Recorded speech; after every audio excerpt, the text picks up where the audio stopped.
early Thursday morning. Warmer Thursday at 87 in the afternoon, but the humidity remains low. Let's be ready for a few spotty showers Friday afternoon and evening with scattered storms this weekend. From the First Alert 4 Weather Center, I'm meteorologist Matt Chambers. There's a lot to talk about today, St. Louis. Let's get the conversation started. This is Mike Ferguson in the morning on News Talk STL. First and foremost, let me start out by saying everybody who joined us last night at the Scheidegger Center, thank you so much for coming out to witness that debate, and especially to those of you who sent in questions. What did you think? Send me some notes on social media. Give me a call here in a little bit, 314-912-1019. Curious what you make of what the candidates had to say and maybe which way you're leaning in that race for St. Charles County Executive. Well, good morning. Happy Wednesday. Mike Ferguson here. Speaking of elections, big primary elections last night. We're going to review what happened, particularly in California. Interesting stuff. What do you think about that? All right. But from California to Missouri here and also to Illinois, the Assembly just finished their 2026 session, and they did a lot of damage. As you would imagine with a left-wing run government that doesn't understand basic economics. So Ted Dabrowski, he was the founder of WirePoints. Obviously, you may remember him from his campaign for governor a little bit ago. He joined us on Tuesday's program, kind of assessing from a policy perspective what just happened and what are the likely implications of it. And, well, here's what Ted had to say. The monster that is government in Illinois decides to spend more money, and that means it has to consume more money. It's just absolutely insanable, isn't it? Record-breaking year. Wow. Normally when you say record-breaking year, you're like, oh, great, what do we win? Record-breaking year is not a good thing this time around. Yikes. Good Lord. All right. We're now visiting with Ted Dabrowski. He was the founder of WirePoint's news service. Obviously, you may remember his run for governor this past year as well. And so Ted, we're talking about record-breaking year, but we're talking about record-breaking spending, record-breaking budget, which means the money has to come from somewhere. If you had to rate the fiscal responsibility from a perfect 10, they're fiscally responsible, to a minus 100, what the heck are you thinking? Where do you assess the Assembly right now? All right. Well, hey, first, thanks for having me on. Look, I've been covering these budgets for quite a while now at the Illinois Policy Institute before, the WirePoints, and of course now. And it's just the same story every time. So let me see if it's kind of like Groundhog Day, but record budget. Well, it was a record budget last year and the record budget the year before. We've been growing our spending year after year after year. And of course, as you're saying, the taxes keep going up. And so this is no different than all these other previous budgets. Record spending, record taxes. This time they avoided direct taxes on people, but they raised taxes by around $1 billion. And even if it's on corporations and stuff like that, it always ends up being the ordinary guy who pays those taxes anyway. So this is another bad budget. But let me say this. I stopped measuring these budgets based on all the individual numbers. I just tend to look at what's happening to our economy in Illinois. And we have the fifth worst growth. Since Pritzker took over, we have the fifth worst growth rate in the country, economic growth. We have the fifth worst job creation in the country, the sixth worst wage growth in the country, and we're 2 or 3 on out-migration of people. And that's kind of how you really need to measure, how's it going for the people? And, that's a few of the stats that people are just getting destroyed in Illinois. And the follow-up to that is, well, why are they leaving? Obviously, an opportunity would be one of those if there's a better opportunity somewhere else. But at what point do even Democrats have to recognize all of these harsh taxes matter? You talk about, we're talking about over $800 million in tax increases. Now, you pointed out, okay, so maybe that's not like an income tax increase. What's being taxed and what's going to become more expensive in Illinois to fund all of this? Well, all right, so let's bet, why are people leaving, right? Of course, it's the highest property taxes in the country, the second or third highest gas taxes in the country, the highest cell phone taxes in the country. Chicago has the highest sales tax in the country. I mean, it just goes on. And they keep getting away with it because they keep giving out money. They take this money, they give it out to constituent groups that vote for them. So the game continues. Even as we lose people and all that, but this time around, they're going to tax digital ads. They're going to do a social media tax on the big social media companies. They're limiting how much companies can deduct from their operating losses of the past. They're doing just a bunch of taxes like they always do. They typically do sin taxes is what they've been doing in the last few years. Gambling and cigarette and of course cannabis and stuff like that. So they've been diversifying where they tax because they're trying to they already know they have troubles with income tax and property taxes. So they're trying all different kinds of taxes, which eventually hit people anyway. Yeah, so obviously the taxpayers and the businesses are the losers, but who's the winner? Who are the winners in all of this? Because we're talking about record government spending. The money's going to go somewhere. Who wins in all this? Oh, the winner's always Pritzker and the Democrats, because what they do is they turn around and then over the next year they'll hand out all kinds of grants to all kinds of aggrieved groups who are suffering something, and they hand out 10 million here, 20 million there, 30 million here, and it's effectively vote buying, and that's what happens. So they just hand out all this money. They increase money for the public unions. They're the big winners because they get more money. More money goes to the failed school districts. And this is a cycle that's been perpetuated for a long time. What's interesting about this time, though, is that they couldn't get their ducks in a row. Things like the Bears Stadium became very difficult because everybody knows what's happening with affordability in Illinois and the taxes and the gas taxes and all that. And so now these guys, Pritzker and others, couldn't be seen as giving away money to the billionaire Bears. And they showed their incompetence just now because they couldn't get a deal done. Yeah, and so are we looking at the possibility? I mean, obviously in St. Louis, we lost the Rams all those years ago, and now Missouri is losing the Kansas City Chiefs. Is it actually realistic to think that the Bears could relocate, or is it just out of Chicago, or could they go somewhere else? I'm not privy to anything, of course. So all I have is gut feel from just doing all this work. Look, they could move to Indiana. You saw the Giants and the Jets. They play in New Jersey, just right over just right outside New York City, and that seems to work well. So something like that could happen, and so it wouldn't be a surprise. And I think it's all a question of how much control the Bears have over what they operate. And I know when the Giants left New York, they wanted to have a place they controlled and owned, and so that's what they did. Privately owned over there. And you're seeing privately funded stadiums happen. They happen in the Rams play in one that's privately owned. And then the Patriots do as well. So you could have a whole new model played out. But I do personally think that the Bears want to stay in Chicago, or they want to stay in Illinois. And my guess is we'll figure something out. But it sure is sloppy. And it sure is it's so incompetent. The way our Pritzker and others have acted here. And you saw how quickly Indiana operated. They showed you what a AAA rated state that's well run. That they can be decisive. They acted quickly, and they offered the Bears something. We're fumbling and can't get something together. Yeah, was that a pun on a football play? They're fumbling so much. Yeah, well, I didn't mean to because everybody's doing it, but it actually accidentally came out of my mouth. Okay, so let me then follow up here because I mean, for instance, what drew the Chiefs away? The Chiefs were just having states bid with how much corporate welfare are you going to give us? How much in taxpayer money are you going to give us? So what do you think would be the right balance? And I'll go back to like your experience with Illinois Policy, who does great work here. Is at some point, what's the right balance between, we definitely want to keep this multi-billion-dollar thing, which obviously has a lot of civic pride in Chicago and throughout Illinois, with, wait a minute, you're a multi-billion-dollar industry here. Why are taxpayers giving you anything? So where's that right, I guess, middle ground that should be acceptable for those who are worried about taxpayers? Well, yeah, there's different ways to structure deals, and that last structure they passed, whatever time in the morning on Sunday, tried to create a publicly owned stadium, much like the Bears is now on Soldier Field, a stadium that's owned by the public, and then there's just a lease to the Bears. And so, what gets tricky for a guy like me, I'm a finance guy, and I've worked on a lot of transactions, and I hate not knowing what the truth is, and we'll never know the truth of what our Illinois legislature does, because it's a very dishonest one. And so it's hard to know what kind of subsidies are being given away. But I've said all along, here's my statement. We should be having a mega deal property tax cut for Illinoisans.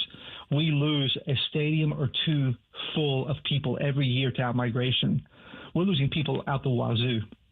And so what we should do is come up with a deal that gives property tax relief to Illinois, property tax relief.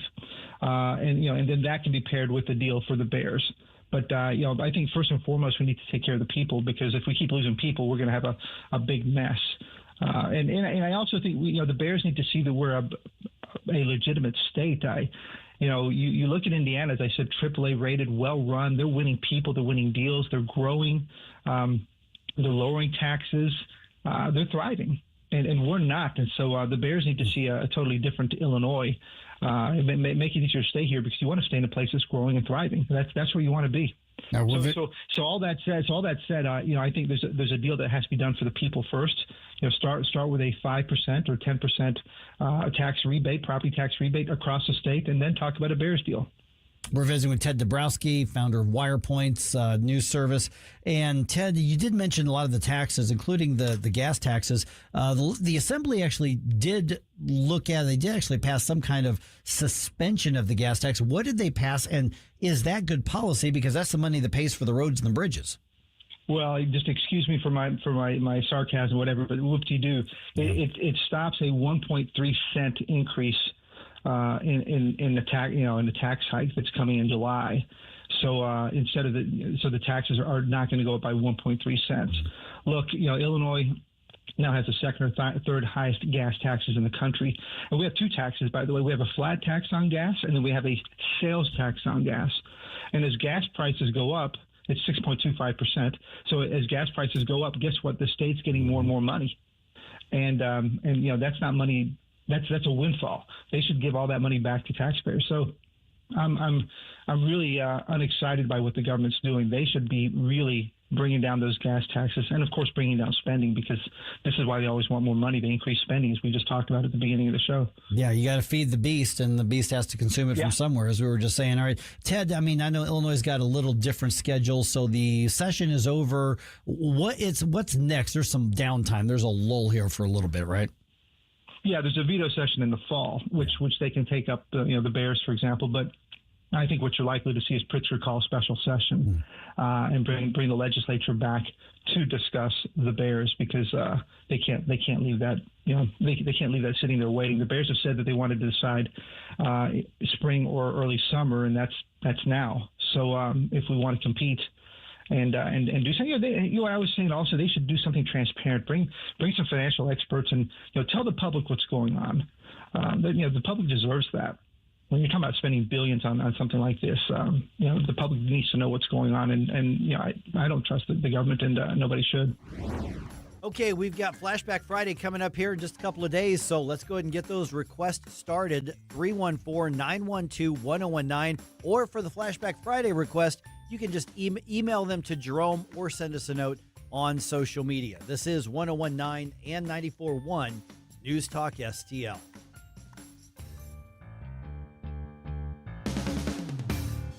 All the information I need on the drive to work. Mike Ferguson in the morning. I keep it on throughout the day, whether it's local, national, or something big that's happening overseas. News, analysis, and opinion. St. Louis is #1 for conservative talk. News Talk STL. 1 in 4 women will have an abortion before the age of 45 in this country. That's the tragedy we must work to stop. Mike Ferguson from The Morning Show here, and that is why Reach Reproductive Health is here, to empower parents to save the lives of innocent children and to see these families come to Christ. And you can be a part of saving and changing lives. So pray and visit outreachforlife.org to learn more, volunteer, and donate. That's outreachforlife.org.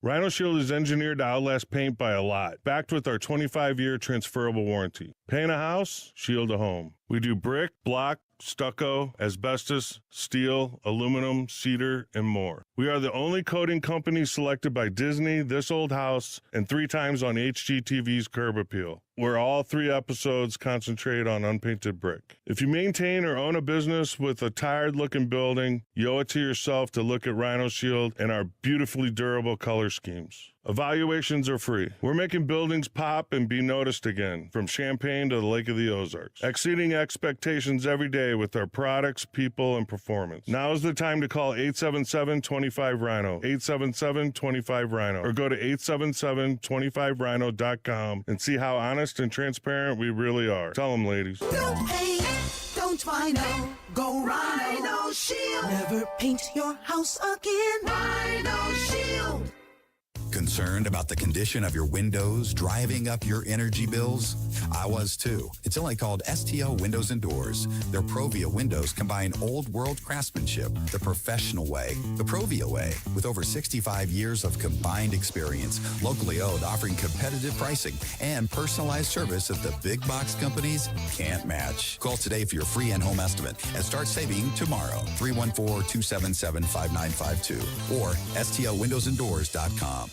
Lower your car payment today. Lower your car payment today. Yes, you heard us right. You can lower your car payment right now by making this free call and save up to $1,400 a year on your current car payments. Think about your current car payment right now. What's that costing you per year? Now think about what it would be like to put an extra $1,400 back in your pocket. That's the average savings our customers experience. We can help you drive the same car and pay less every month by lowering your car payments interest rate to as low as 4.67%. At Rate Genius, we can work with you to refinance any car payment. If you qualify, it costs you nothing to find out how you can lower your car payment. To learn more, call this number right now. 800-493-5670. 800-493-5670. 800-493-5670. That's 800-493-5670.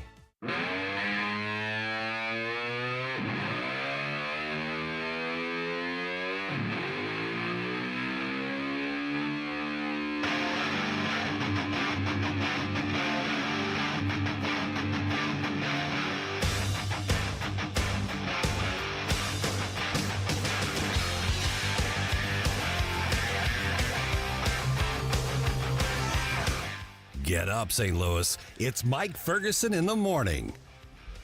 All right, now that was a debate last night. Oh, yes, it was.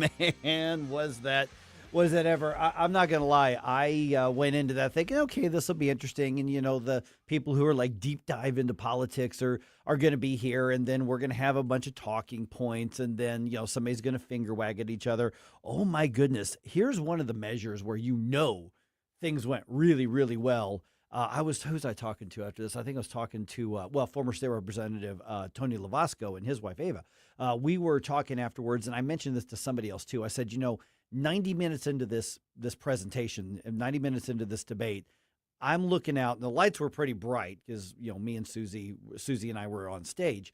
And so we can see most of the audience, but those lights are pretty bright on stage. I mean, you've been on stage. You know what that's like. But I can tell you this. Nobody was staring and playing at their phones, even at the end of this. They were engaged. So I was listening in via the free NewsTalkSTL app. How much is it? It's absolutely free. Free? Yeah. You can get that thing for free? It's not taxpayer funded either, not government funded. Oh, my goodness. Okay. The goodness of our heart. Good plug. But I was listening in for the entire debate. I mean, you can hear the reaction of the crowd. I have not heard people get that worked up about some of these issues as I have when I was listening. So I can only imagine what the energy in that room must have been like. It really was. It was so much more than I expected, because I expected this to be something where it's like, all right, we're gonna have a good discussion. There's going to be sound bites used everywhere. There, Channel 5 came out and covered it, which kind of surprised me. But Mark Maxwell came out and covered it, and not exactly a conservative reporter there, but they did like a couple minutes worth of a story on that. I watched a story on it this morning, and first of all, they all stuck to the issues. Now, they took jabs at each other. Oh, yes, they did. All three of them took jabs at each other, but they were all in the realm of, here's why I think your policy is wrong. There was one reference to like throwing puppies out the door. So it was, I didn't get that whole thing. But other than that, it really stuck to the differences in their approaches to policy and the role of government. Matter of fact, there was a Facebook post that I saw from somebody I'm actually not familiar with, and somebody who kind of does a local coverage in Warren County. And he said, but I went over and attended it, and I don't know the guy, but I thought he had a really good write-up. So a little bit later here, I'm just going to read his write-up of it and his assessment, because it was clearly from somebody who was from outside of St. Charles County. And I thought he did a really good job. Now, again, I don't know anything about the local reporter or Facebook page that he does, but there was a buzz about the whole thing at the end, and you normally don't get that on the local political thing. But first of all, the Hammond Institute for Free Enterprise just did a kick-ass job putting this thing together. Lindenwood University always does a high-quality, high-class job with this, and with anything they do, really.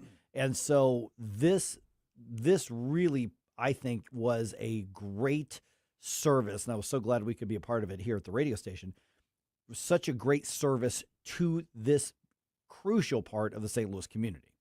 Yeah, 101, good morning, by the way, 101, said, I listened on the radio. I have no horse in the race, but the debate was definitely lively, which I don't think anybody that was listening could say it was a boring debate. No. And the thing that really stuck out to me as well is even as they were discussing the issues, I was maybe expecting a little bit more political playing to the crowd of them having a similar take on the same issues.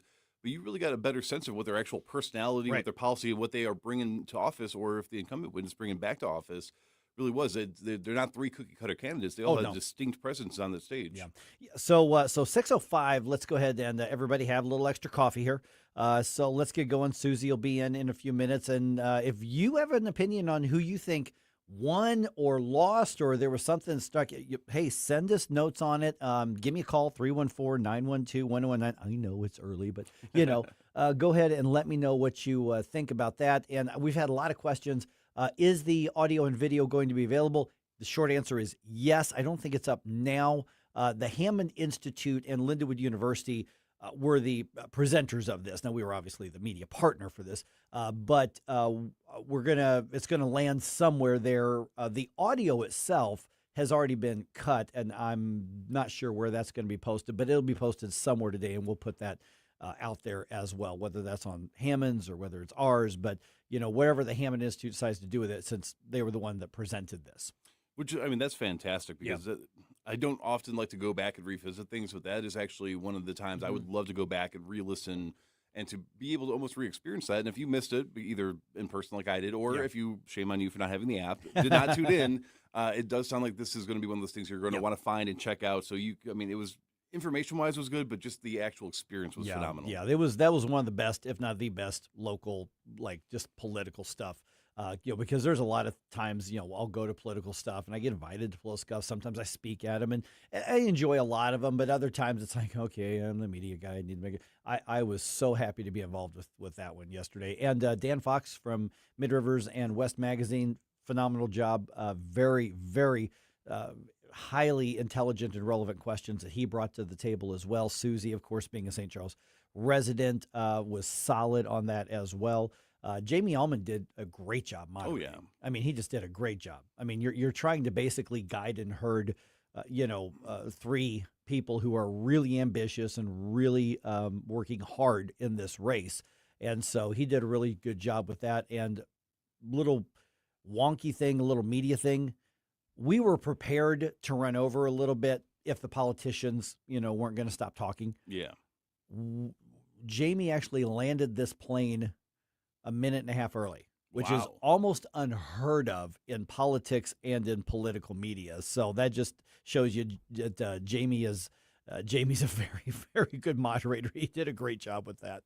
Yeah, there's something to be said. I mean, there were times where you could tell that the person that was speaking did not want to stop, but he did a good job not interrupting them in the middle of the point, but making them cut that point shorter. And I think that's a skill that a lot of these debates that we watch nowadays is just missing from. So you guys all did a fantastic job. Yeah, it was just a great event. And so, send us your thoughts on this. We're going to do a more deep dive assessment here at 6:05. I'm really curious as to, Susie's thoughts on it now that we've had the, overnight to kind of ruminate on it and let it marinate in our noggins here. So you got some thoughts on that? Let me know what you think.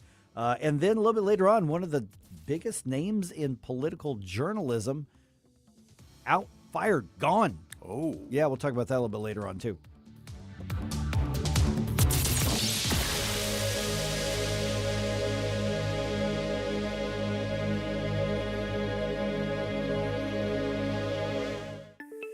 The Herzog Tomorrow Foundation provides private school tuition scholarships through Missouri's new Most Scholars program to cover the cost of accessible, high-quality schooling.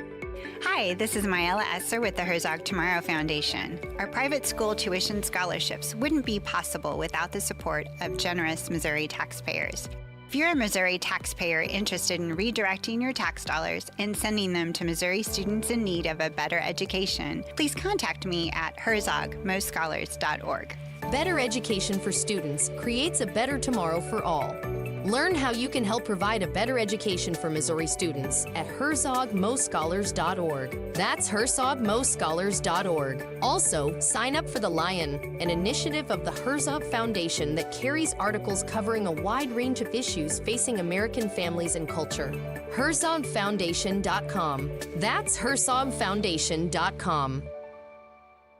Tim Jones here from my great friends at Comprehensive Chiropractic, the premier chiropractic and sports performance facility in the region. How do I know? Simply put, they've helped me on many occasions. Here's another solution to your everyday aches and pains. The Studio Health and Wellness Center. Services include Pilates and yoga, both with certified instructors. I can also highly recommend the massage therapy, which is not an indulgence. It's a proven method of healing and restoration. Trust my friends at Comprehensive Chiropractic in Eureka, cchiropractic.com. That's cchiropractic.com.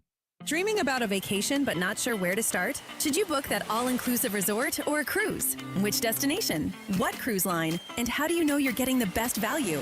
That's where Magic Expeditions comes in. We're your St. Louis local travel experts, helping you choose the vacation that fits. Whether a relaxing adults-only escape, family-friendly resort, or unforgettable cruise adventure, skip the stress, the guessing, and endless online searching.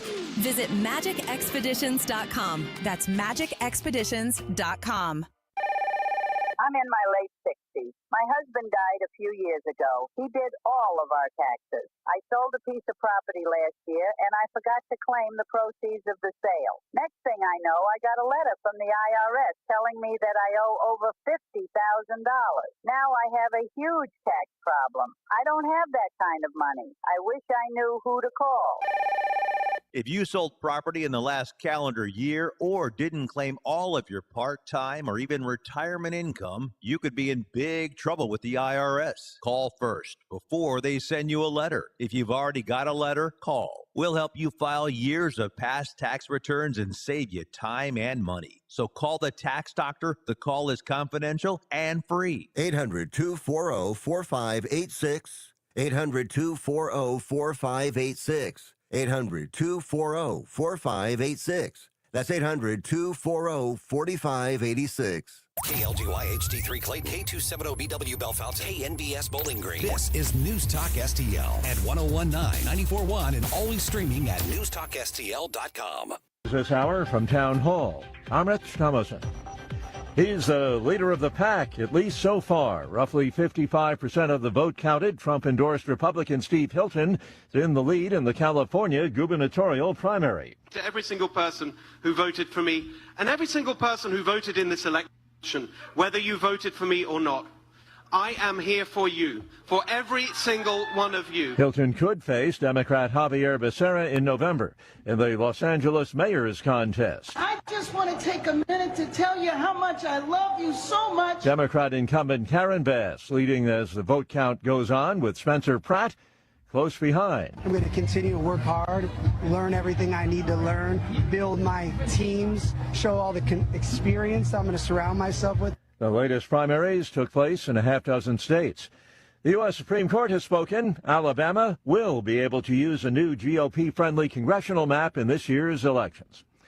The Trump administration is throwing in the towel on a proposed $1.8 billion fund to compensate those who say they were prosecuted for purely political reasons. There was a fund. Remember, the fund wasn't set up yet. There were no commissioners named. There was no claims made yet. So, yes, we're not moving forward with the fund. I'm not sure what that means to sign documents reversing. There's nothing to reverse. We're not moving forward with the fund.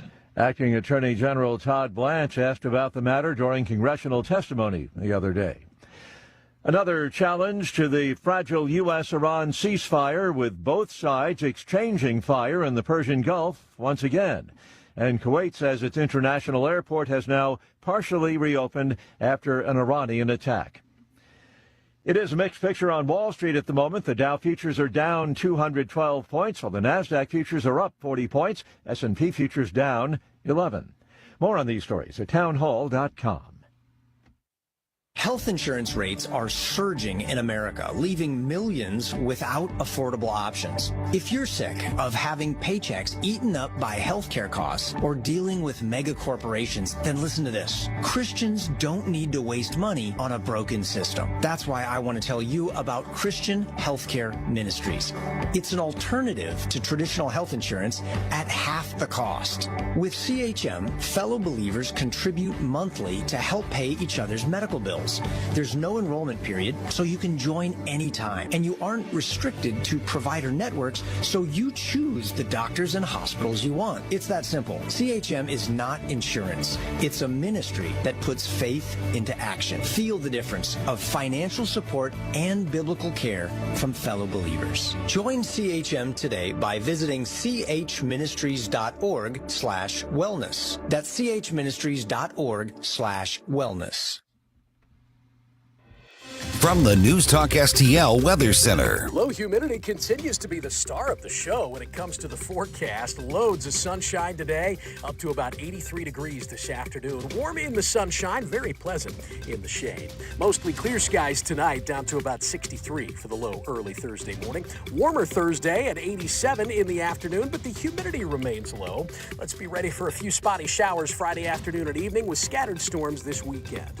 From the First Alert 4 Weather Center, I'm meteorologist Matt Chambers. This hour of News Talk STL brought to you by Chris Cooper and Serenity Wealth Management. Business owners, download your free playbook for financial clarity at SerenityWealthBiz.com. That's SerenityWealthBiz.com.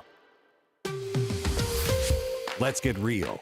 Here's the truth about eliminating Missouri's income tax. I'm here with State Representative Bishop Davidson. And Bishop, you've heard the complaints about the proposal. Here's your colleague, Representative Ashley Awney. Frankly, the only thing that this resolution does is increase sales taxes. So what does this do and what does it not do if we say yes? The first part of this constitutional amendment is a constitutional shall. It's a guarantee to the people of Missouri that if they vote for this, that their legislature will enact and shall enact legislation to eliminate income taxes using natural economic growth over time. That means when the economy grows, instead of it going back into the coffers of the state, it goes into the pockets of Missourians.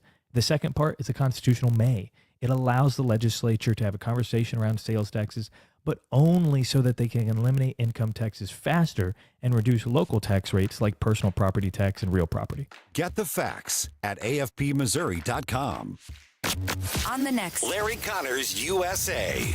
The story behind the story on this date, 1965. Ed White becoming the first American to walk in space. Larry Connors USA. Now weeknights 6 until 8 on News Talk STL.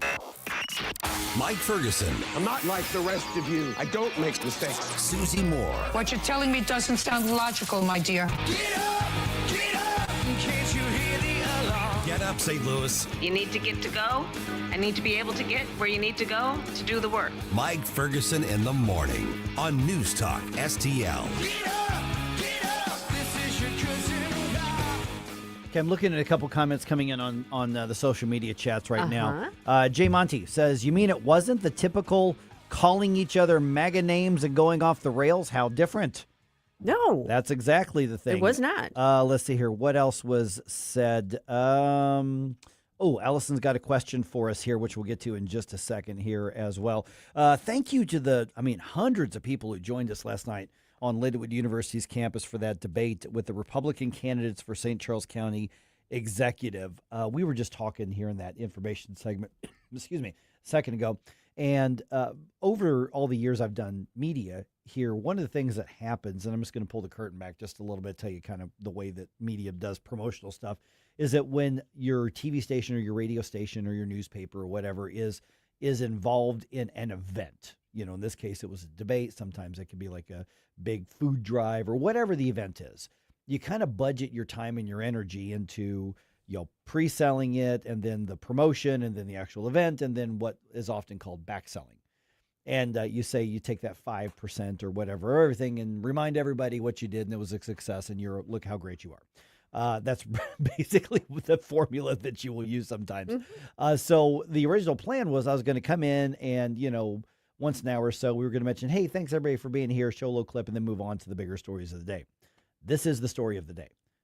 This was so much bigger than what I expected it to be. I mean, I figured you'd have, the dedicated St. Charles County Republican base to be there, and then they had a good time, and the candidates had their say, and then we move on. This thing set the tone. Yeah. For the way this race is going to run, but I think it also set the tone for those on the right going into this election season, not just in St. Charles County, because the issues that were being discussed were ones that are applicable across the region.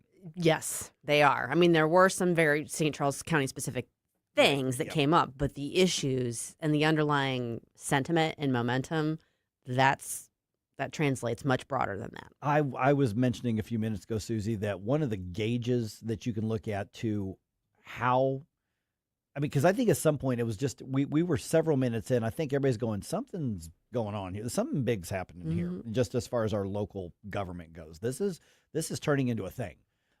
90 minutes in, 88 minutes in, because Jamie Allman managed to land this aircraft a minute or two early, which is hit amazing, the post. which is amazing. He beat the post.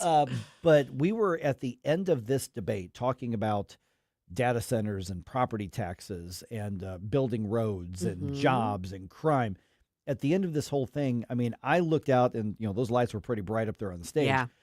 But nobody was looking at their phone. Nobody was distracted. Nobody was playing solitaire. They were engaged with all three of those candidates were saying. No, I didn't hear any kind of rustling movement like we're getting ready to move to the exits until Jamie was clearly speaking his last sentence. It was clear. And we landed just about right on time. I don't think we could have gone another question round and fit it in. No. But there was a lot more energy than I it was expected cool. there to be. Okay, so I do not know this person. His name is Ramiz Hakim, and he runs a Facebook page called the Warren County Community Connector. Looks like a local, citizen journalist sort of thing, and I don't know anything about it, or I don't know anything about him, but I thought it was interesting. It showed up in my feed this morning on Facebook, and even though he's in Warren County, he came over and he was there last night, just observing. And here's what he said. I'm just going to read his Facebook post because I thought it was pretty interesting from somebody who doesn't live actually in St. Charles County. He said, and this is again, Ramiz Hakim, I had the chance to listen to the Republican debate for St. Charles County Executive, and there was far more agreement than disagreement among the candidates. The biggest topics of the night were apartments and rapid growth, taxes, data centers. On the issues themselves, all three candidates seemed to agree on the general concerns. Taxes are too high. Apartment developments are putting too much pressure on infrastructure and communities. Data centers present challenges that need to be addressed. Where they differed was in how they would tackle those issues in the simplest terms. And again, this is Ramiz Hakim talking here. Steve Ellman, county government cannot force cities to do things. Bill Eigel, county government should step in and force changes when necessary. Jason Law, county government should work collaboratively with cities to find solutions. He goes on to say, so the debate wasn't really about what the problems are. Rather, it was more about the role county government should play in solving them. One approach emphasizes local control. One approach emphasizes county authority. One approach emphasizes partnership and collaboration. That's my simplified takeaway from the debate. I thought that's pretty darn spot on. It really is. Yes. Yeah. And that's an excellent summation. I have no idea. I've never heard of this. No idea. I've never heard of the Warren County Community Connector. I need to probably check it out. And I don't know anything about Mr. Hakim, but I thought that was exceptionally well assessed. Nailed it. Yeah. Yeah. You can point to specific points of contention and, different points that were made or whatever, but no, that's it. Yeah. In a nutshell. Okay, I've got the cut sheet right there in front of you, the 6, and so there's no way I can play all of these in this segment. We're gonna revisit this throughout the day. So which it may be right here. That's probably yours right there. What's it doing over there though? I don't, because I didn't set it down. The 6. Oh, you've got the 6, yeah. You said cut sheet, and I'm looking for something else. It's on Guys, I'm not awake enough yet to really handle Mike being tricky with me, so sorry. Okay, so there's the list. Which of these sound clips you want to play first here? Because I've got something from everybody. Oh, wait. I don't know. Maybe the Elman on data centers, the second one. The second one. Okay. All right. Yeah. So here, because the data center thing got a lot of discussion last night here. So this is the 42-second one here. Here is part of County Executive Steve Elman's take on this. Oh, crap. I didn't do the darn thing. He forgot to plug it in. I did. Gosh dang it. Bring coffee. Yeah. I do so much pre-production work to make sure everything goes well, and you keep sabotaging my creation. And I don't plug the darn thing. Bad Stop cat ruining my herding. symphony, Mike. Bad cat herding. Yes. Trivia question: how do you know your local radio show is actually live? by the host forgetting to plug his darn computer in. Okay, so here's Steve Elman. We're talking about the data centers, and Bill Eigel had made it very clear. I oppose them. I don't want them anywhere in the county. End of story. So here's Steve Elman. You're the one who wants to do away with property taxes. What about all the property taxes that these data centers pay? Now, the problem is they pay it to one person. What we should do is what we already do with generating plants like the Sioux plant here in St. Charles County. That and all of the high wires and everything, they pay taxes on that, but they pay it into a big pot in Jefferson City, and then the money comes back on a per capita basis to the people in the county. If we did that, think about it. I mean, everybody uses that electrical grid, and everybody's going to benefit from these data centers wherever they are, and hopefully they won't be here. Yeah, so Steve went on to propose a moratorium, Steve Elman, basically utilizing the health department to delay any action on anything for 6 months. Right. So basically he was saying they got to go somewhere, but he's okay with them not being in St. Charles County. Let's take a closer look. Let's see Right. what might be feasible. Let's not make any rash decisions. Yeah. And so that was his take, which that was a very different approach than Bill Eigel's approach, who just said, pass a ban, be done with it. Don't do it. End of story, make it a permanent ban on that. So that got a lot of, I thought, attention as well, because one thing I do think that Steve made an interesting point on was he said, this is the hot thing right now. People are really fired up about them, but we don't have a history of their actual impact anywhere just yet of any length of time. And he essentially said, let somebody else do it, and then let's see what happens. I thought, well, you may agree or disagree with it, but I'm like, well, that's an interesting approach. Right. Whereas, Bill Eigel just said, we don't want them buying up the land. We just don't want them here. And he was absolutely a no. Well, and Jason made a very, I think, a salient point that I think hits for a lot of people too. And because he's someone who grew up in North County and experienced the effects and the damage of Coldwater Creek personally. I did not know that Jason was a cancer survivor. No. And it was related to Coldwater Creek. Yeah. And so that's something that hits very home. And obviously this is not the same thing as what that was, but it brings up the environmental questions and the safety questions. And those are legitimate questions. And I thought he made a really good point on that. Yeah, and Coldwater Creek, obviously you're dealing with nuclear waste and things like that, and that's not what data centers are, but they're just unknown questions there. That warrant scrutiny. Right. So that was just one part of it. We're going to address a lot of this. I've got a lot here as well. Thank you to our own Jim Modulin for getting me those big raw files I could grab these from as well. So we got a lot. And also the big question, who do you all think won? Who do you think did well? What were your observations? Let us know. We'll come back to this throughout the morning, give you plenty of chance to weigh in on it. We will. But we also want you to weigh in on.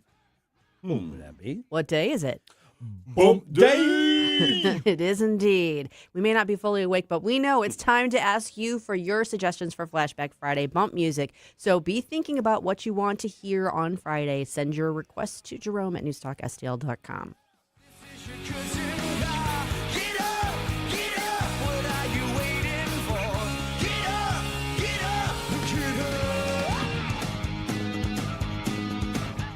Well, there you go again, listening to Mike Ferguson in the morning on News Talk STL.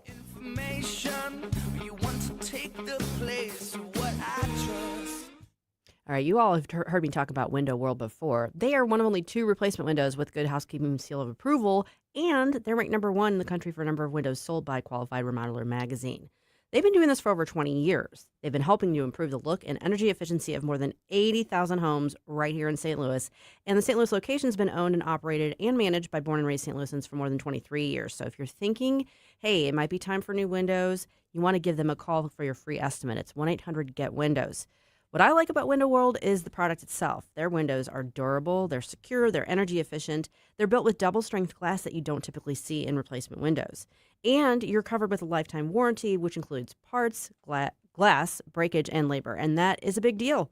They don't just do windows either. Window World can also help with siding and doors, basically everything on the exterior of your home except a roof or garage door. And here's something a lot of other companies don't offer. Their customer service team is available 7 days a week. That means on weekends, too. Their commitment to customer service shows. Over half of their appointments come from repeat customers or referrals, which tells you a lot about their commitment. And they are also big in the community. They've raised over $4 million over the years for charities like Action for Autism and St. Jude. So if you're thinking it's time for new windows, keep in mind, right now they're offering 36 months, same as cash financing with approved credit. Call 1-800-GET-WINDOWS. Ferguson, he leaps and makes a fantastic catch. Calling all bobblehead enthusiasts. Saturday, June 6th, as the Cardinals take on the Cincinnati Reds, fans can score a Jim Edmonds bobblehead presented by Ford. This collectible captures his unforgettable home run robbing grab at the wall, a play that still gives Cardinals fans chills. Add a defensive icon to your shelf and relive a moment that defined an era. Don't miss this one. Get tickets at cardinals.com/promotions. Future Gold Glovers, this one's for you. Sunday, June 7th, the Cardinals welcome the Cincinnati Reds to Busch Stadium. And that day, kids receive a City Connect Rawlings glove presented by Rawlings. Built for playing catch all summer long, it's ready for backyard games, trips to the park, and every I got it moment. A day at the ballpark that keeps the season going. Get tickets now at cardinals.com/promotions.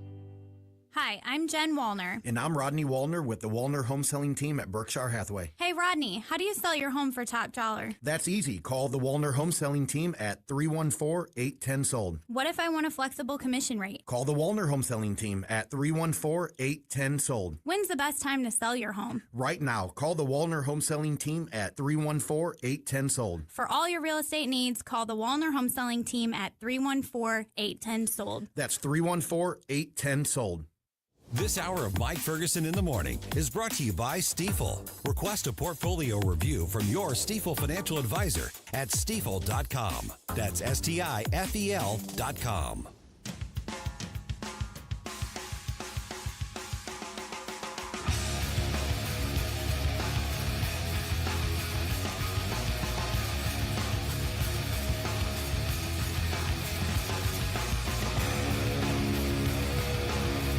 Hey, it's Vic and Ken. We're on every Monday through Friday on NewsTalkSTL. Kenny, how are you? I'm good. You know, you got to be some kind of weirdo to get up at 5 o'clock in the morning and do radio. You do, believe me. And that weirdo is Mike Ferguson in the morning show on 101.9 and 94.1 NewsTalkSTL. Whoosh.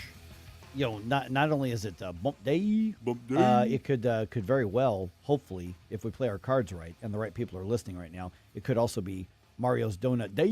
Donut Day. just saying. I love it. We do that. All right, we don't know all of the results out of California.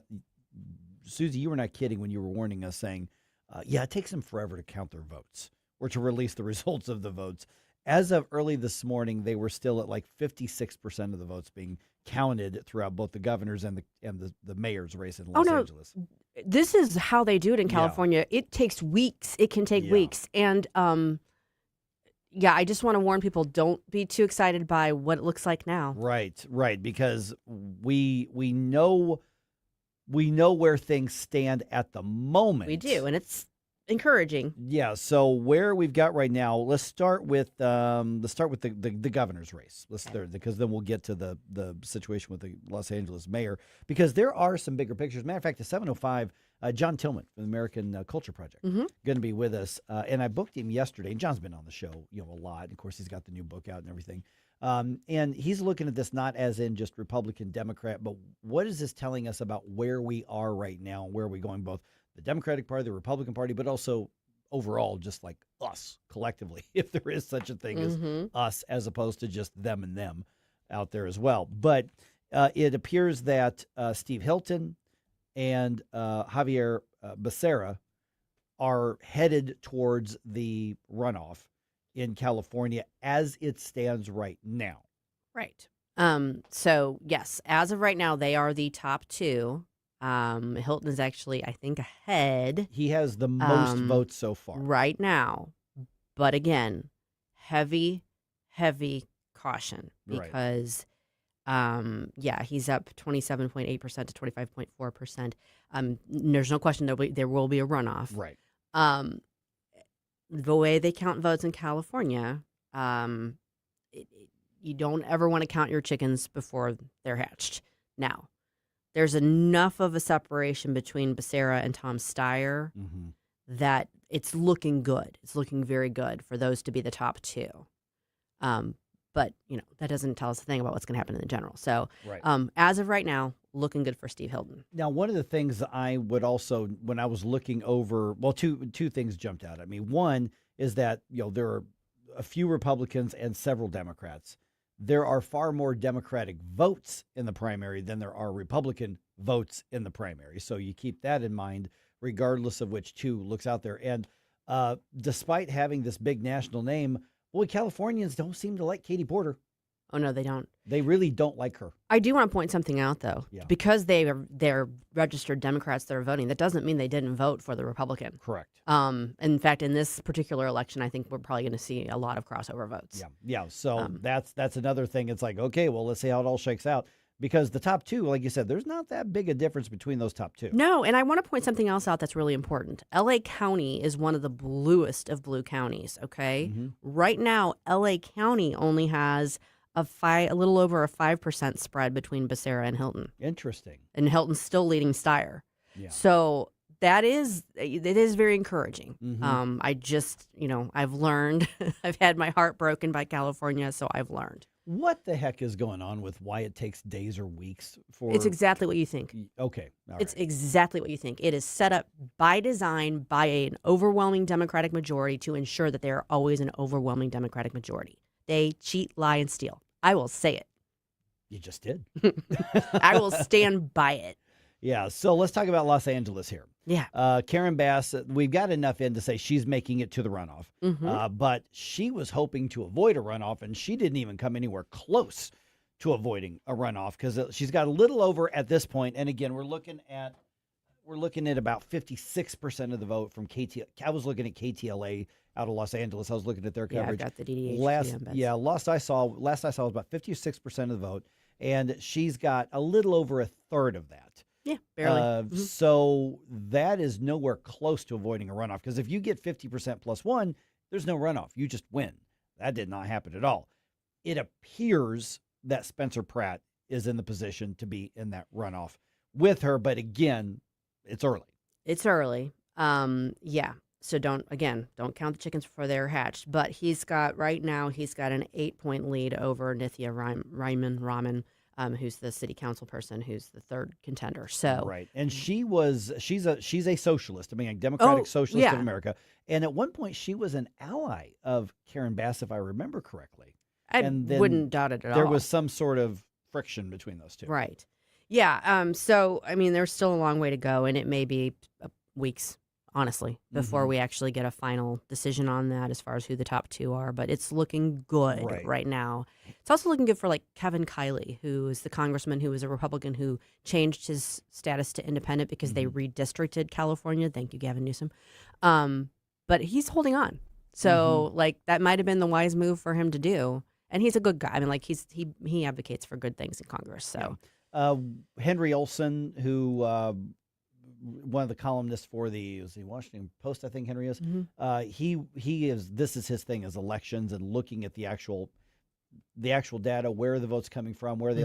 And so his take overnight was that he believes Spencer Pratt has enough of a margin at this percentage to be able to make it into the runoff, even though he says what you see, that difference you just listed between him and Raman, is likely to close to some degree. Yeah, I saw one of the big influencers on Twitter X this morning saying, and Spencer Pratt advances. And I'm like, oh, dude, come on now. That's why you're not a professional. That's why you're an influencer. Yeah. Yeah. Yeah. I'm like, don't do that to your people because that could go sideways real quick. Yeah. Now the numbers are indicating that's what it looks like. But again, when you've got the land of fruits and nuts like California, you don't know what's going to happen. Yeah, and it isn't even the fruitiness or the nuttiness; it's the cheating. That's what the concern is. Yeah. So with we know obviously Karen Bass is in the final. Yeah. That's going to happen. I would still argue that despite her complete incompetence, she would be the odds-on favorite. But stranger things have happened over the years. They have, and there is a lot of energy and momentum behind Pratt's campaign. It's unconventional. It's caught a lot of people off guard. It's caught them by surprise. He's got a, let's assume it is the two of them. He's got a very, very steep uphill battle. If ever this can be done, this is the time. Yeah. So those results will trickle in, and in the meantime, you've got at least two candidates, if not three, that are going to continue campaigns because they don't know how the end results are going to be in that mayor's race. And then in the governor's race, you might have a third, but the top two, they're just going to keep campaigning, assuming they're going to be in it. Katie Porter can probably go back to throwing potatoes at her ex-husband's head. Throwing potatoes at people and cussing out staff members and interns and things like that. That's her sweet spot. Yeah. I mean, you find your niche in life. That's right. And you run with it. You find what your skill set is, and that's what you do. So if there's somebody who is looking to employ a foul-mouthed potato thrower. Dressed as Batgirl. Oh, right. I forgot about that. Boy, yeah, that picture's back in my head, and it's ruined my day. You're welcome. Oh, God. I mean, Katie Porter's the epiphany, or the epitome? Archetype, the epitome, thank you, of if you do what you love for a living, you never have to work. And I think she really enjoys just treating people like garbage. I think you're right. Can't Luna Paulina, can't she be the one doing the Batgirl suit? That's a better visual. Hey there, Mike. Not Katie Porter. Yeah, I mean, I wouldn't rule it out. I haven't seen her in that, but I wouldn't rule it out. No. You got AI, you can make that happen. No, I don't want to be that guy. I'm just saying that because that picture, I was like, oh God. Yeah. Your strength, that ain't your strength. The blessing is that I think with this loss, Katie Porter will go back to being a college instructor and maybe spare the rest of us. And if it helps at all, I mean, I'll just like Catwoman for you, Mike. There you go. That's better than I like it. Here's the thing: is that wouldn't be as bad as Katie Porter in that outfit. I like where you're going with this. Well, what I like is Flashback Fridays, and what I like about Wednesday, aka Bump Day, is that this is the day where I get to call upon people for their 80s Flashback Friday bump music requests. This week's theme is supergroups and special collaborations. So any songs that were crossovers between different genres, between other artists, or even just a supergroup that came out about the 80s, send it to me, Jerome at NewsTalkSTL.com.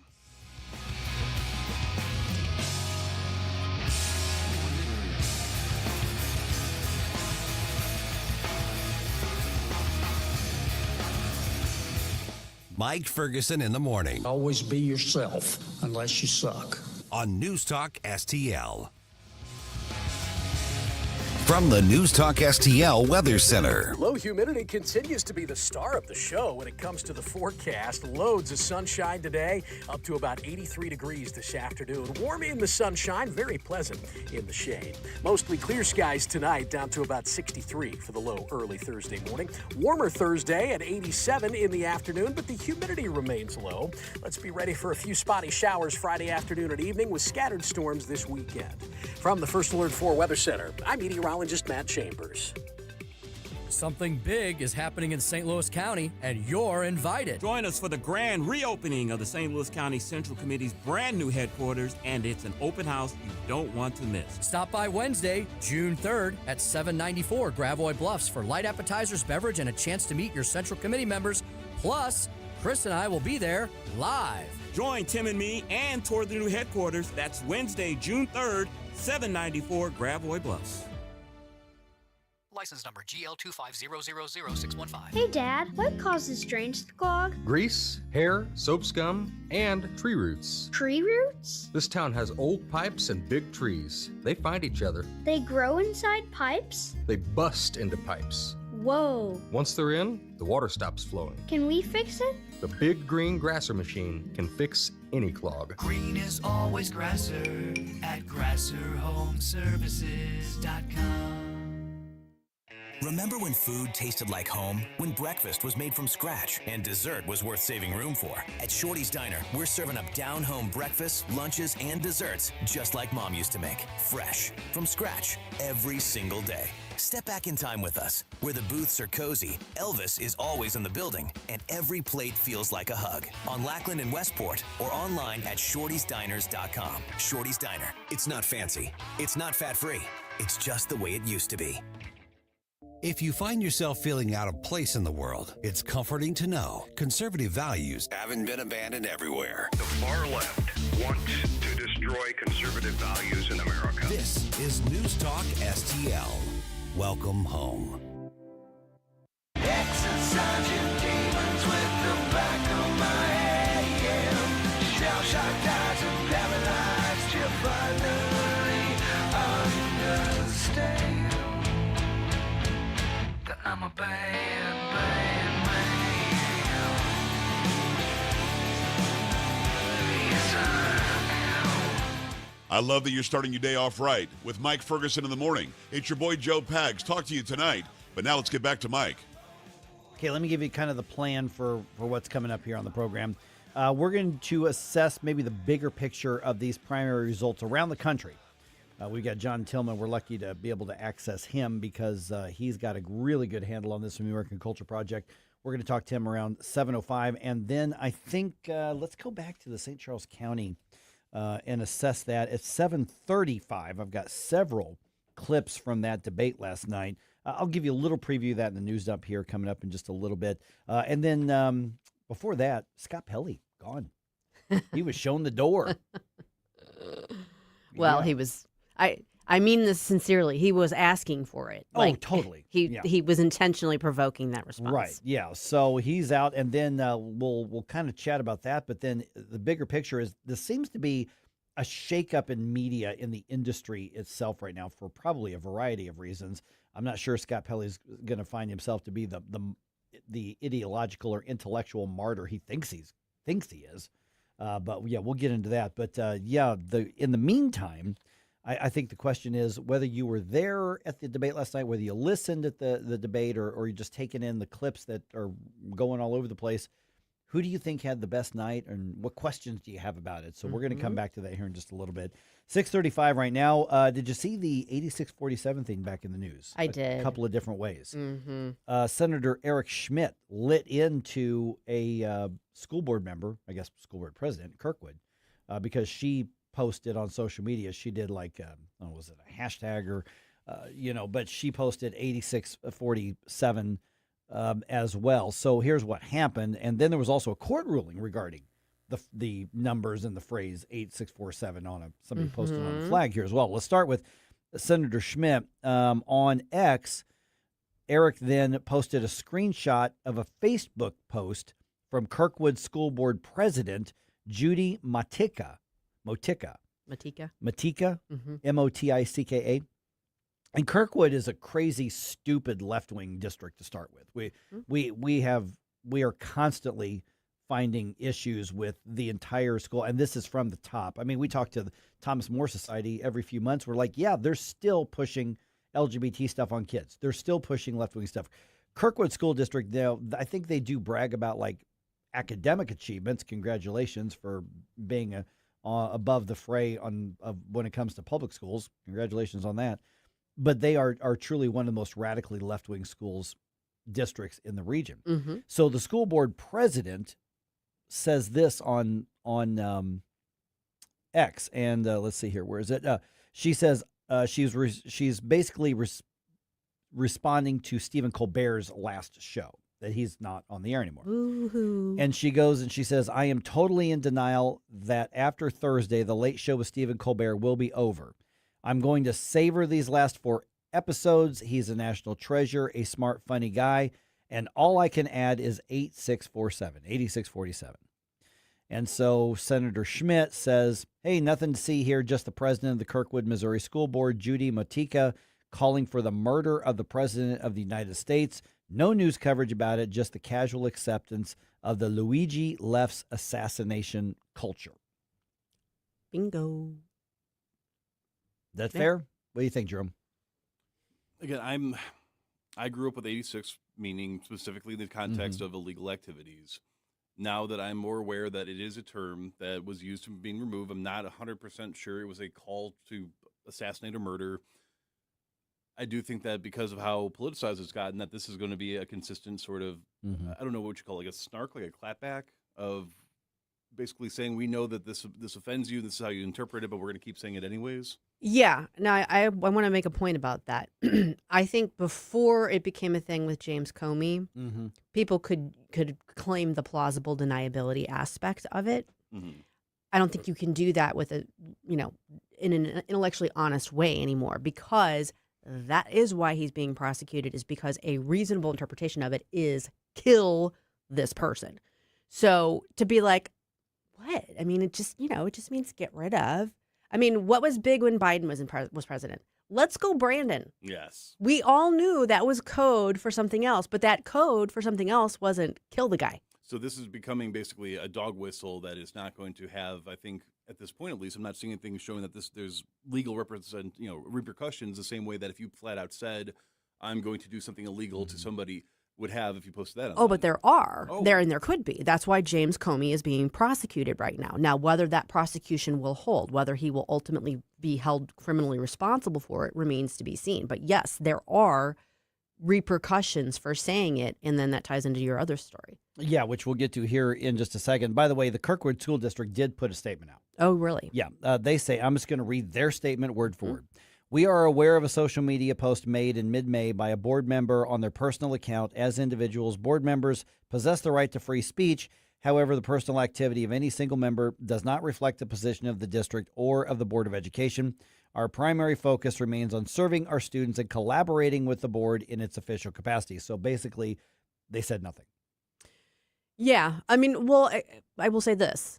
They didn't say we back our board members 100%. Right. They at least distanced themselves from the sentiment as in a, kind of political speak way. Yeah. So, I mean, that's something. So Motika put out a statement as well. Did she? Yeah. On May 18th, I wrote a post using my personal private Facebook profile lamenting the fact that it was Stephen Colbert's last week of shows. 3 days later, I became aware that a screenshot of that post had been shared on an unrelated feed. I was contacted by people I have never met and informed that my message was being interpreted as threatening. I immediately added an update to my original post clarifying my intent in rejecting violence in any form. 2 full weeks after my post, it was again shared, this time by my U.S. senators. It is hard to cut through the noise, but I feel it is important to provide context to ensure a clear understanding. At no point was I representing myself as the school board president, and nowhere in my profile do I identify myself as such.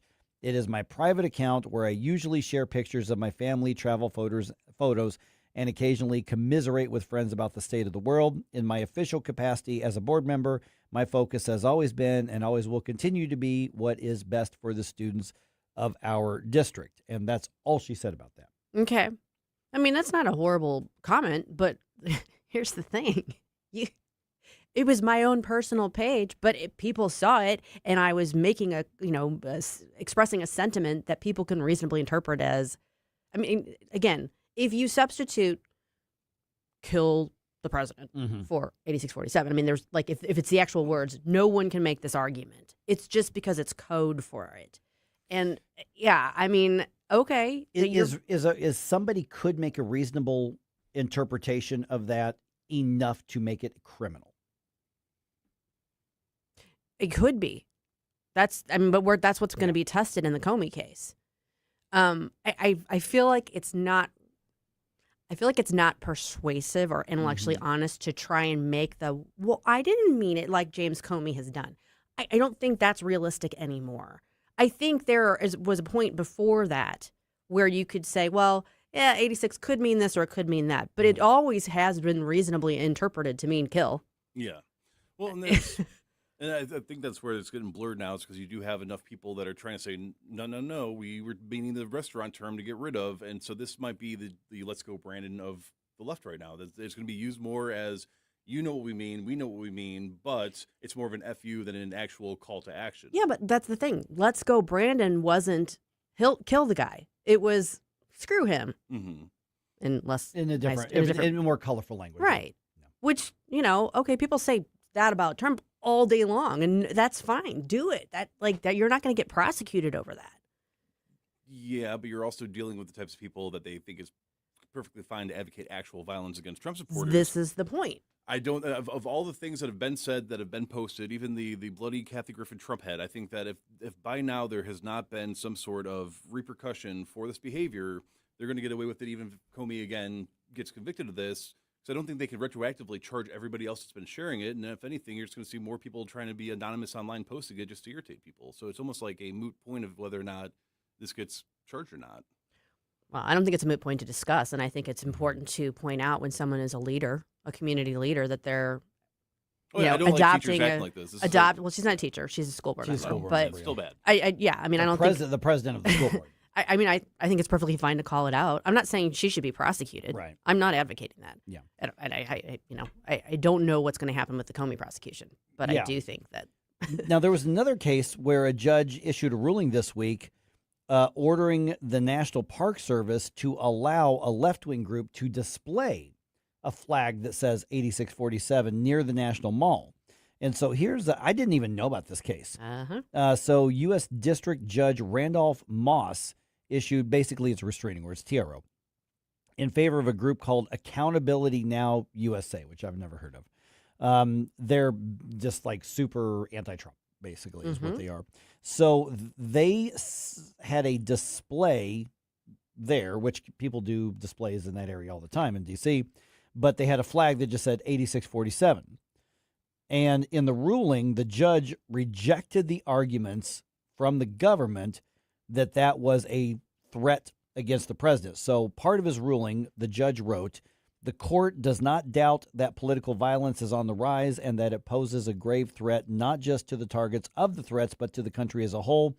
But the enormity of that problem does not change the meaning of the plaintiff's speech, which by any reasonable measure merely advocated for the president's impeachment and removal from office, that is, to throw him out, the judge wrote. And so the judge said that Accountability Now USA intended the phrase to advocate Trump's removal from office through impeachment rather than through violence, basically saying different people mean different things by the letters or the numbers 86.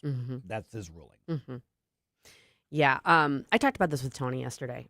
I don't for one second think that Randolph Moss isn't making his thoughts known about the Comey prosecution with this ruling. Right, yeah. So this is, that case isn't pending in front of the D.C.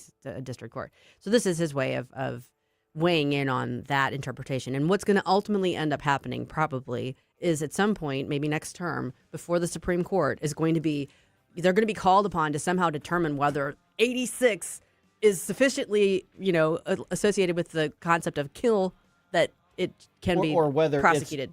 It's directing people to do it. Or like, for instance, I saw a bumper sticker in Maryland Heights here. I saw a bumper sticker yesterday. Yesterday that just said Luigi, which was, I had a bunch of other left-wing stickers on it. So that was somebody who was supporting Luigi's murder of a human being. And so, does that mean that he's advocating for more murders of CEOs or just that he supports that murderer? No, I mean, you actually just got to the heart of it because we're talking about two numbers, 86. But that actually implies a verb, like an action, not just I wish he were that.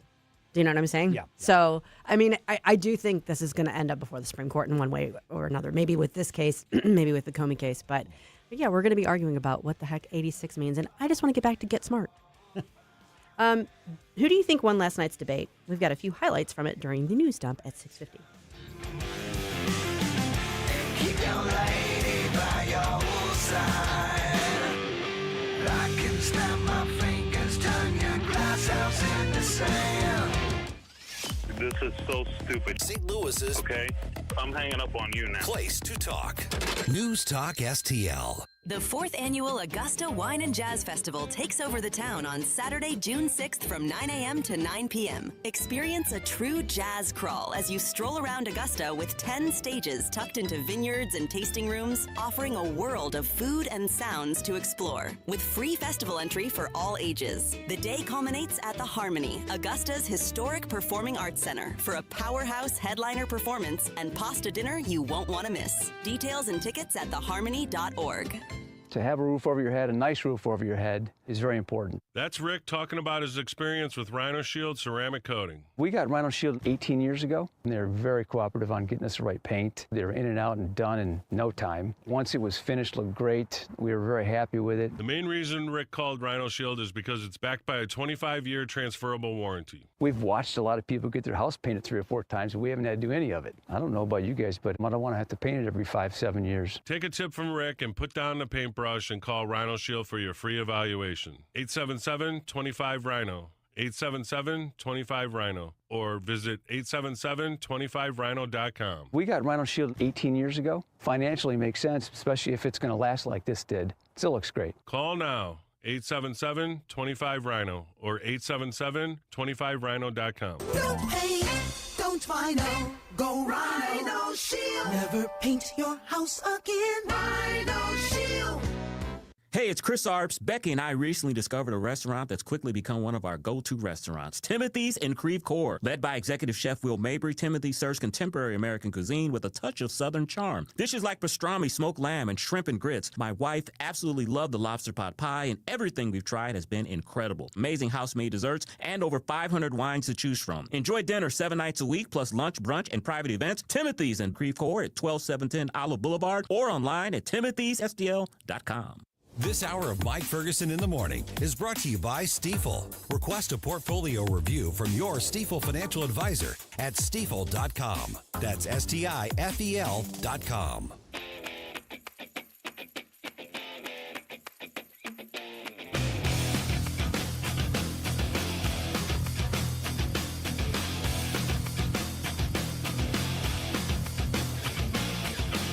Good morning, St. Louis. Hey, it's Vince from The Vince Show right here on News Talk STL every weeknight at 8. Right now, it's back to Mike Ferguson on 101.9 and 94.1 News Talk STL. All right, the 3 contenders for St. Charles County Executive made their cases for your vote. I've got a couple samples of that, and oh yeah, we're going to be assessing how that debate went down here throughout the morning.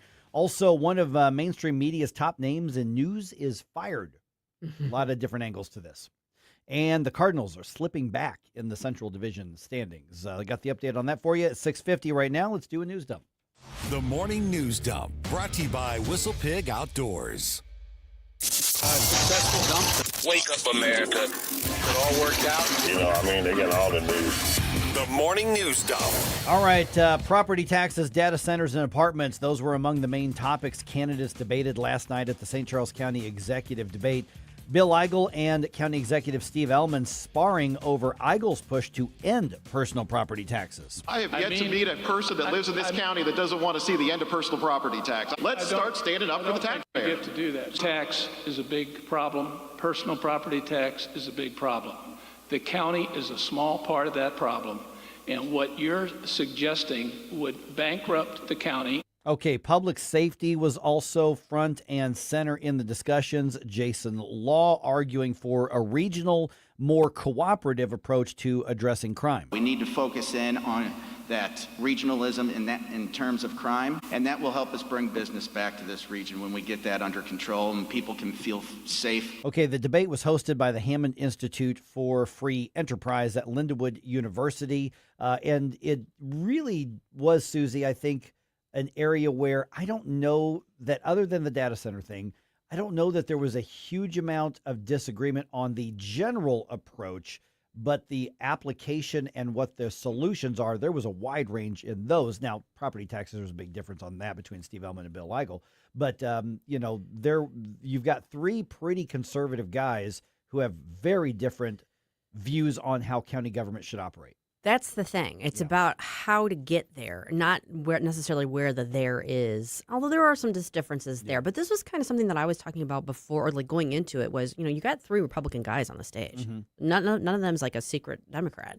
So it's still going to be like a not that big a difference in terms of their overall agendas. But yeah, the how we're going to get there is very different. Yeah. A St. Louis Circuit judge sides with City Hall against the Board of Police Commissioners in a dispute over $67 million in funding for police. KMOV's Corey Stark has the update. The board says these raises would help keep current officers and make their salaries more competitive with the rest of the region. Mayor Kara Spencer sounded off about the proposal and how it could impact the I am actually, that is the different KMOV cut. I'm sorry, I'm having a bad day on this right here. Let me try this one again here. Here it is. Here's Corey Stark giving the update. A new law mandates the city set aside a certain percentage of general revenue for SLMPD. The state argued the city undercounted how much revenue they have by not including the RAM settlement money and reserve funds. But the circuit court ruled since that revenue came before this fiscal year, it should not be counted.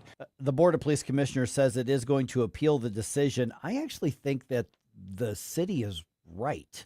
Having worked in city government on a much smaller scale, when they talk about the annual revenue and percentage, the settlement is a whole different bucket of money. I actually think Mayor Spencer's right about this. Yeah, I mean, I haven't had a chance to analyze it from the, with my lawyer hat on, so I don't know for sure. Obviously, like you said, they're going to appeal, so we'll see what ends up shaking out. Judge Moriarty that made the ruling is somebody I've been in front of a number of times, and she's pretty sharp cookie. So yeah. I mean, and the question isn't whether or not the city should spend more on the police. We definitely want to see this is in addition to the other amount that's it's already about where there. that money should come from. Yeah, they're just basically saying, hey, that percentage, you didn't include everything, and the city's arguing we don't have to. The law says we just have to do the revenues, the annual fiscal year revenues. And so this stuff has been around the Rams money has been around for years. And so just my impression, having a little bit of experience in it, I actually think the judge in this case probably got that right, and I think the city's right, and I think the Board of Police Commissioners is wrong. Now, the city should be more eager to fund law enforcement and police. That's the problem. I do think the critiques of that are fair, but in this one right here, I think that makes sense. I think it really makes sense. We'll see how it ends up in the end. Okay, a couple of quick hits on what we'll be talking about at 7:05 here.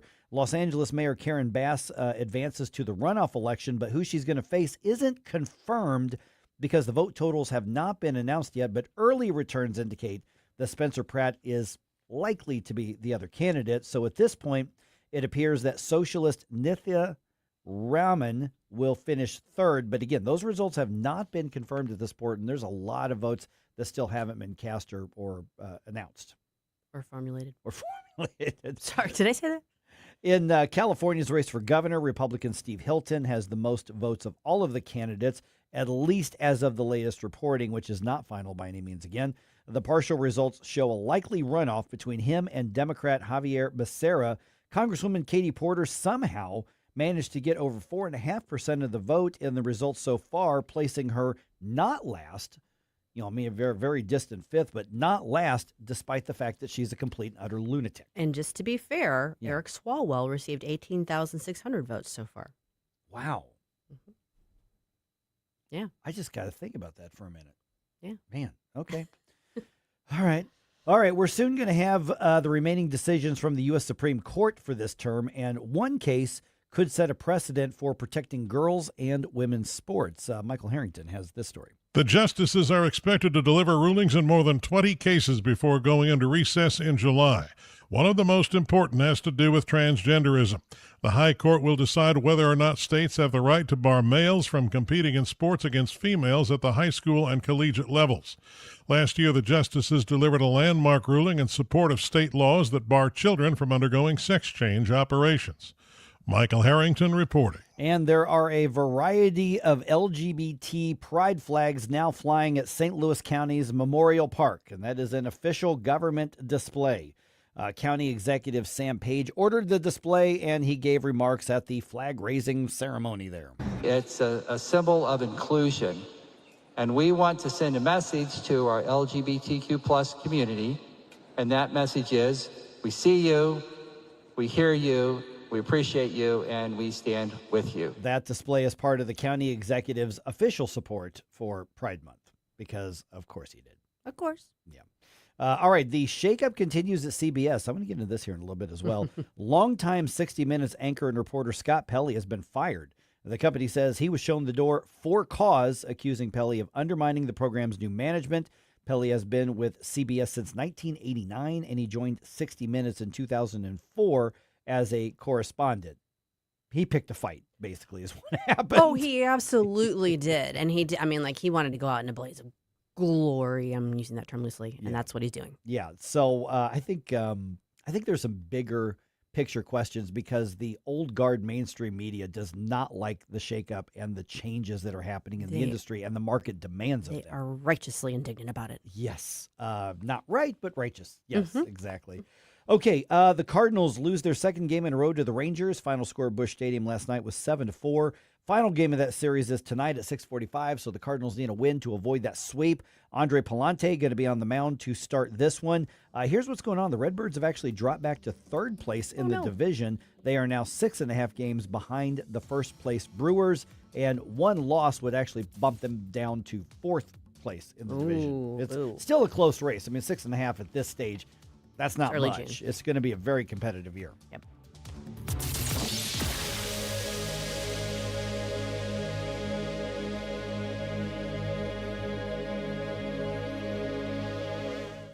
Are you tired of hard chlorinated water drying your skin out, tasting bad, and ruining your fixtures? Jones Air and Water Treatment has a solution to this pollution. Our Hydratech H2O leaves you with great tasting, soft water at all fixtures in your home with one unit. Call Jones Air and Water at 636-899-1040 or visit us on the web at joneswater.com. You can be a filter or buy a filter. Jones Air and Water, 636-899-1040 or joneswater.com on the web. Call us now.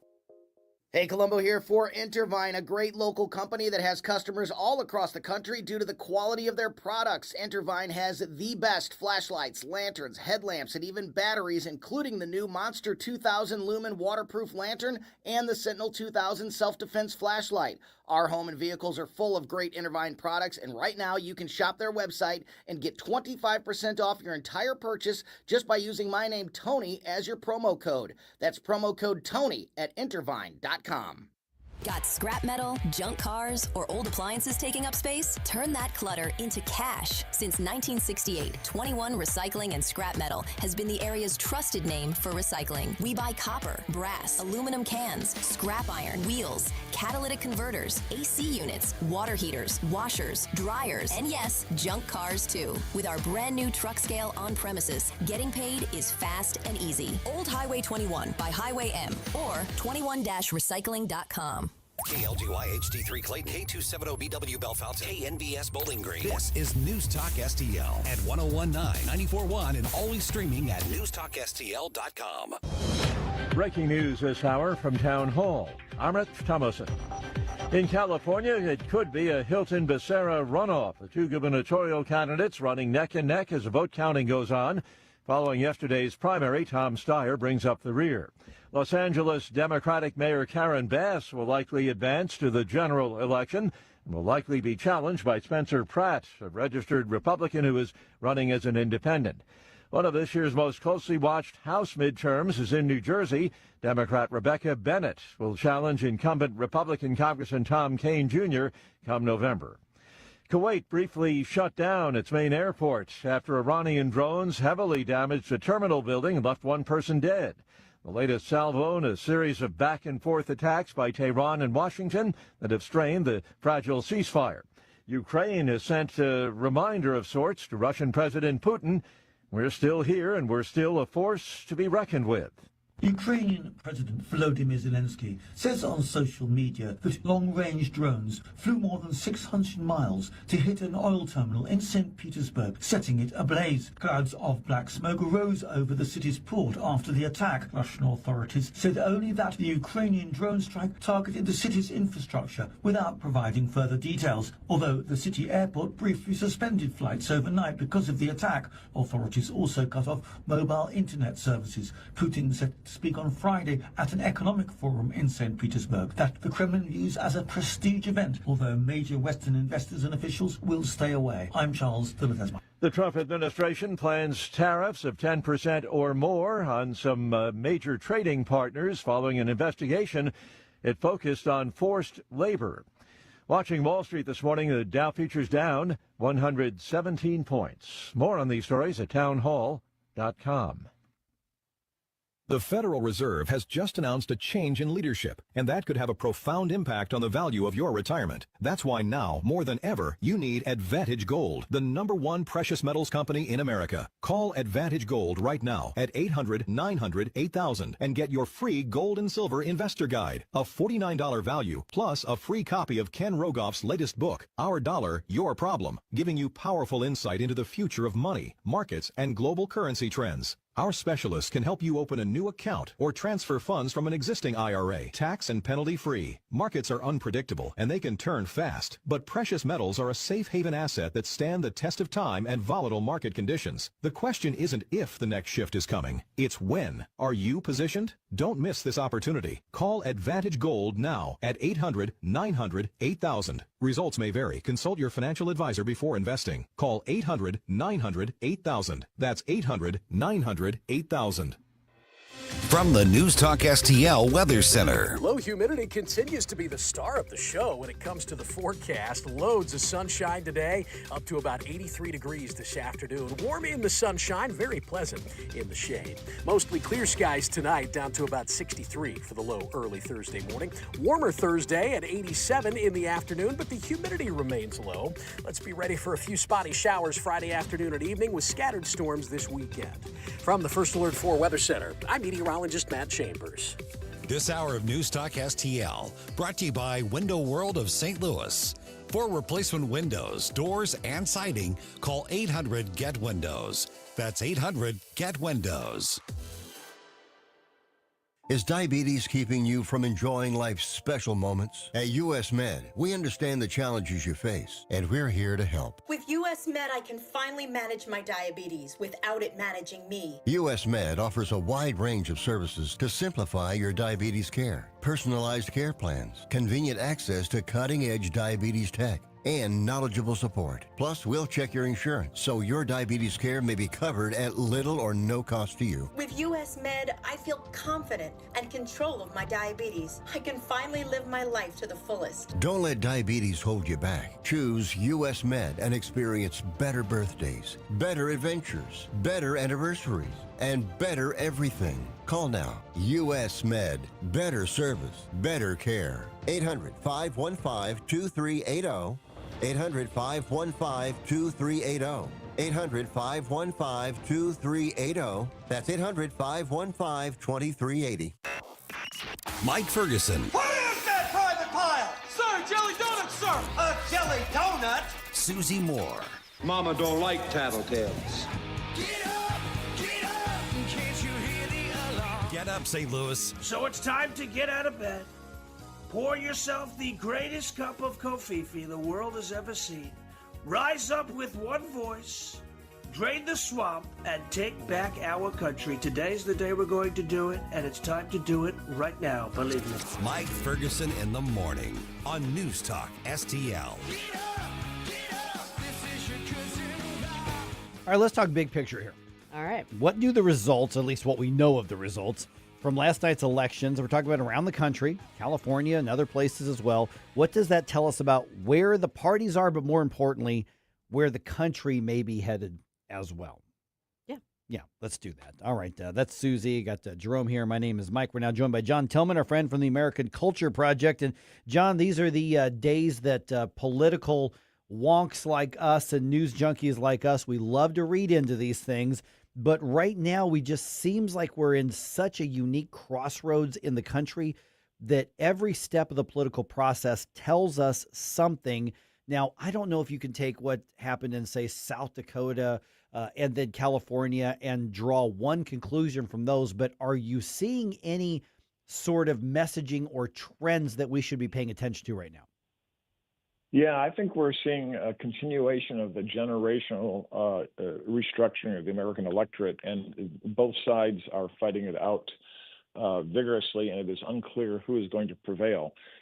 This has really been going on, I would say, since the beginning of the Tea Party movement, which was a rejection of Obamacare in his first term.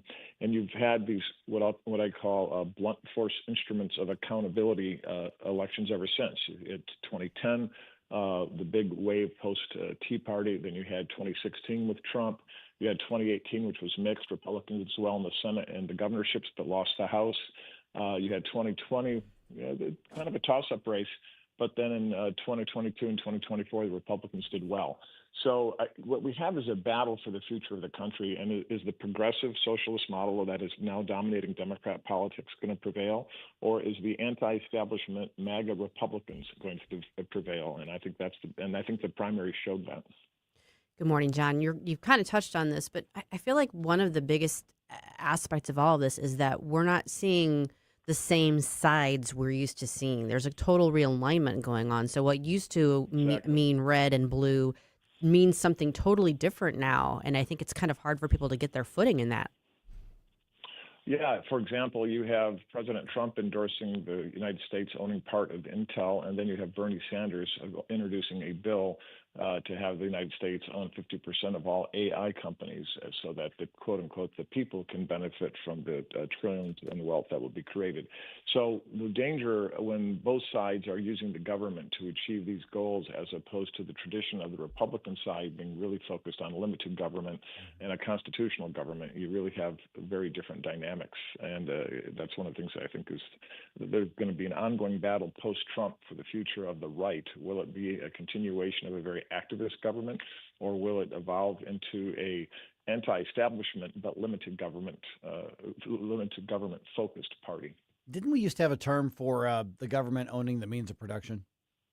Yes, it's called socialism. Oh, right. Yes, and yeah, I thought that just rung a bell with me when we're talking about, frankly, both sides doing a different version of that. We're visiting with John Tillman from the American Culture Project. Okay, let's dig in a little bit. Obviously, with California, I mean, it's only June, so we may not know the election results for God knows how long on this, but Republicans doing very well in their jungle primaries, both the governor's race, the Los Angeles mayor's race. We don't have the final results yet, but it appears at this point that there's going to be a Republican versus Democrat general election, assuming there's no crazy thing that happens between now and whenever the final votes are told. It is California, Mike. I know. He knows. On the table. I know. But assuming that there are no shenanigans, and that what we were saying is kind of what's going to end up being the result. What do you read from, first of all, Los Angeles? I mean, the city is about as blue as you get, and Spencer Pratt looks like he's going to end up being in a runoff, because Karen Bass did not avoid a runoff. And then, of course, in the California governor's race, Steve Hilton, as of right now, actually has more votes than anybody else, barely, but it looks like we're looking at a Republican versus Democrat out of their so-called jungle primary. Yeah, what you see in both of those races, which I think are super fascinating and a reflection of what's going on in the country, it turns out in California that they are incompetent at everything. As we've alluded to here, they are incompetent at counting ballots, and they are incompetent putting out fires and doing proper fire prevention and water, having water available and ready in reservoirs, and they're incompetent at keeping people from pooping on the streets, using dogs as test cases to see if the fentanyl dose is good, and otherwise destroying public parks and public places. And so that apparently is the threshold in which Democrats will finally say enough is enough. And I think it's very interesting that the incumbent Karen Bass only got she's about 36, 37%. So 64% of LA voters voted against her. Meanwhile, Steve Hilton, as you point out, is narrowly leading, and none of these sort of establishment people on the Democrat side had a dominant run, Becerra being the other vote getter right there with Hilton. So again, what you see across the spectrum in the Democrat heartland, you see a rejection of their established leaders. People are very frustrated with failing governance. As I said earlier, this has been going on for 20 years, and elections are a very blunt force instrument of accountability, and I think it'll be really fun to see how those two play out through the fall and who prevails in November. But hopefully they'll have finished counting the primary votes by, say, September. Don't hold your breath, John. Don't hold your breath.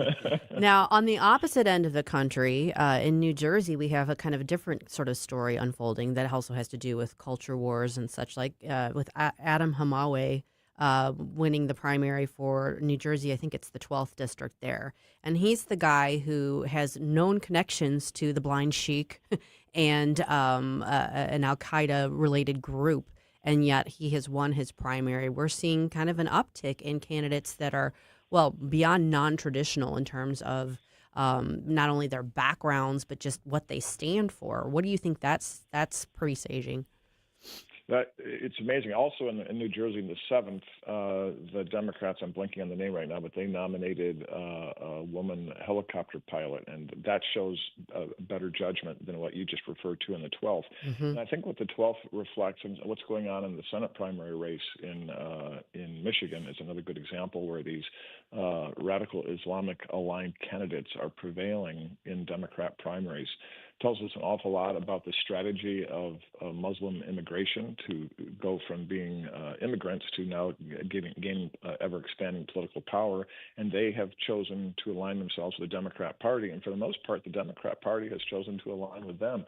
And going back to the whole restructuring, you really have an interesting thing going on in the Democrat Party, which had long been one of the great advocates for Israel and Jewish voters in this country, and they are now abandoning those votes and those policies and aligning themselves with Hamas and, in general, the Muslim world.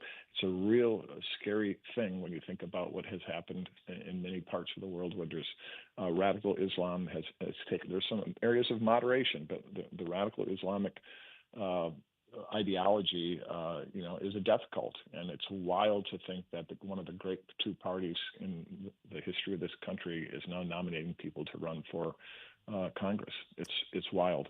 You would have never guessed this 20 years ago. Yeah, what do you, if you are a blue collar, old fashioned, what in Missouri people refer to as a Truman Democrat, or in St. Louis they might call a Dick Gephardt Democrat. If you're one of these just center left, blue collar, probably union type of old-fashioned Democrat, what do you do? I mean, it just seems like those folks have been abandoned.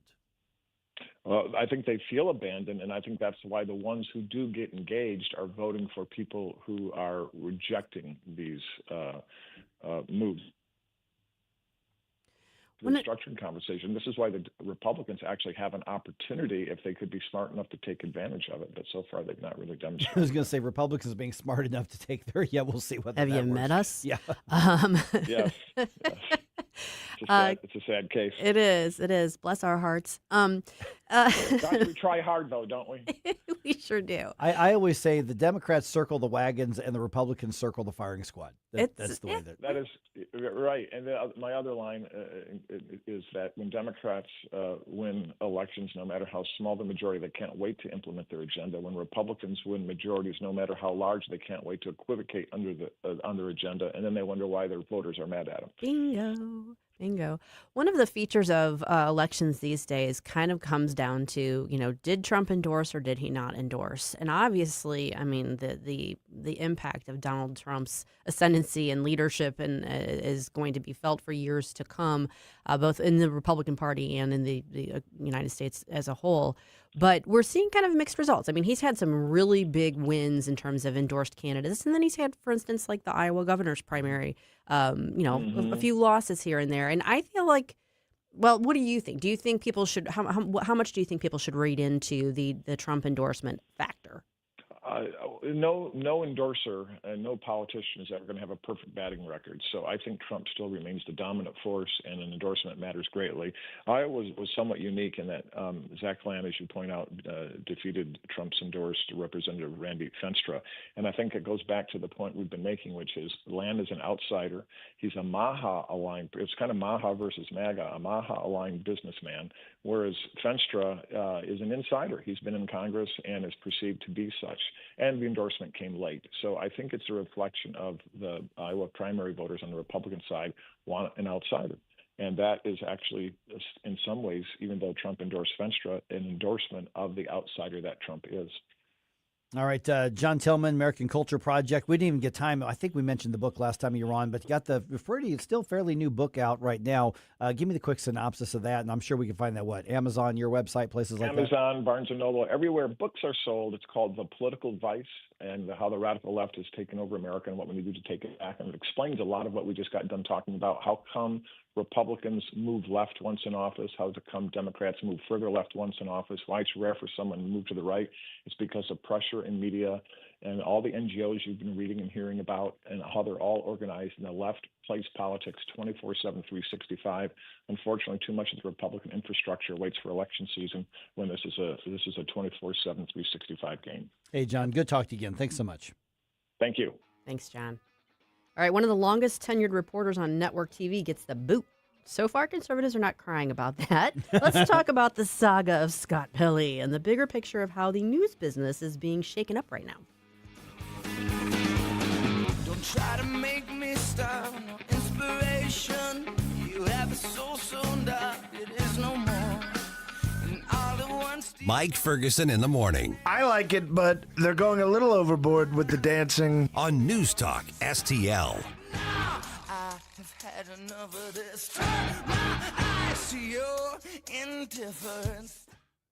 Hey, it's Susie here to talk to you about the place that offers you great fun and great food from the heart of West County. They've been doing it for over 20 years. That's right. It's Harpo's Chesterfield, which is the perfect neighborhood bar. It's close, it's convenient, it's got a great sports bar atmosphere, and it has great food and drinks. I talk to you guys about the specials, and usually I'm talking to you maybe like in the middle of the week, so I'm telling you like what the Wednesday or Thursday special is. I wanted to point out something. They've got a Facebook page you can follow. It's Harpo's Chesterfield, and Saturday their special was a Philly cheesesteak sandwich with a side for like $14. Mondays, they got chicken parmesan sandwich served with any regular side for $13. I mean, you can't beat those prices, plus the food is delicious. And it's not just their burgers that are delicious, although they are quite delicious. So you should go check them out for the food. You should go check them out for the drinks. You should check them out for the atmosphere. They've got a fun, friendly, energetic wait staff. And basically, they deliver fun food and drinks like no one else does. You can check them out again on their Facebook page, which is Harpo's Chesterfield, or their Instagram, or you can go to harposstl.com and check out what their daily specials are. If you are thinking you are in the mood for something tasty today, go check out Harpo's. Colombo and Company. Join us every day for conversations with a wide variety of guests as we keep you informed and up to speed on all the important news and headlines you need to know. Live and local weekdays at 2 on News Talk STL. With all of the celebrations, anniversaries, and holidays coming up over the next few months, where are you going to go to get that special something for the special people in your life? Newsteaders Fine Jewelers, of course. Newsteaders Fine Jewelers found 24/7 at wowdiamonds.com. Tim Jones here to tell you all about Newsteaders Fine Jewelers. Richard Newsteader and his team serving our region since 1961 with awesome, honest jewelry solutions. They've got everything from diamonds to wedding engagement rings, hand-engraved items, pendants, earrings, and so much more. You can find them 24/7, wowdiamonds.com. That's Newsteaders Fine Jewelers, wowdiamonds.com. At Body of Health, we're a small but mighty family operation with big ambitions for your health.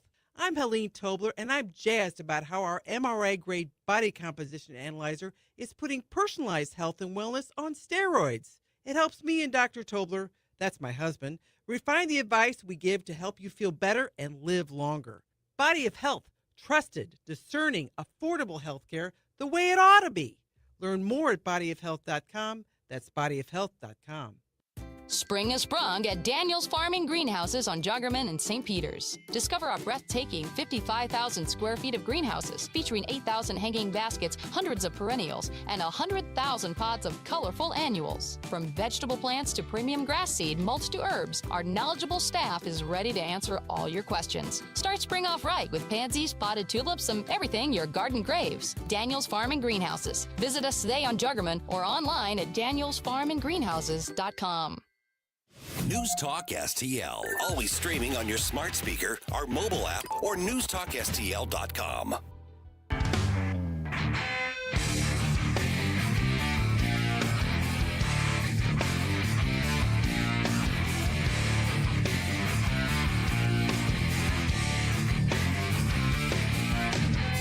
Hey guys, Billy Crow here from Jeffco Patriot Radio. Hope you had enough time to freshen up your coffee, because now we're back with Mike Ferguson in the morning. Susie, did you freshen up your coffee? I need to. I don't know. I mean, I actually did sleep last night, but I feel like, I don't know, like I'm in a fog. You know what? It was funny because I woke up this morning and I saw the text from one of our bosses. Everybody was kind of excited about how well the debate ran last night and, everything. And I see one of our bosses like, hey, let's all go get some dinner at Gingham's. Yeah. After this, I'm like, oh, I wanted to do that, but I had to go sleep. That's why I was like, thanks so much, but it's 8:30 and I got to be up early tomorrow, so it's past my rain bedtime. check, Joe. Bedtime. Joe, feel free to take us both out to lunch to make up for it. Absolutely, anytime. All right, CBS shows one of their longest tenured reporters the door, and we are told that it is the result of the battle over the network's approach to journalism and with 60 Minutes. I think there's a bigger picture. Yeah. Than just, Scott Pelley, I think, wants this to be about, Scott Pelley. But I think there is a much bigger picture, and CBS is an interesting case study because they've got a new boss who is saying, let's try something different and start using journalism. I was saying, let's do the journalism. Let's do journalisming. Mm-hmm.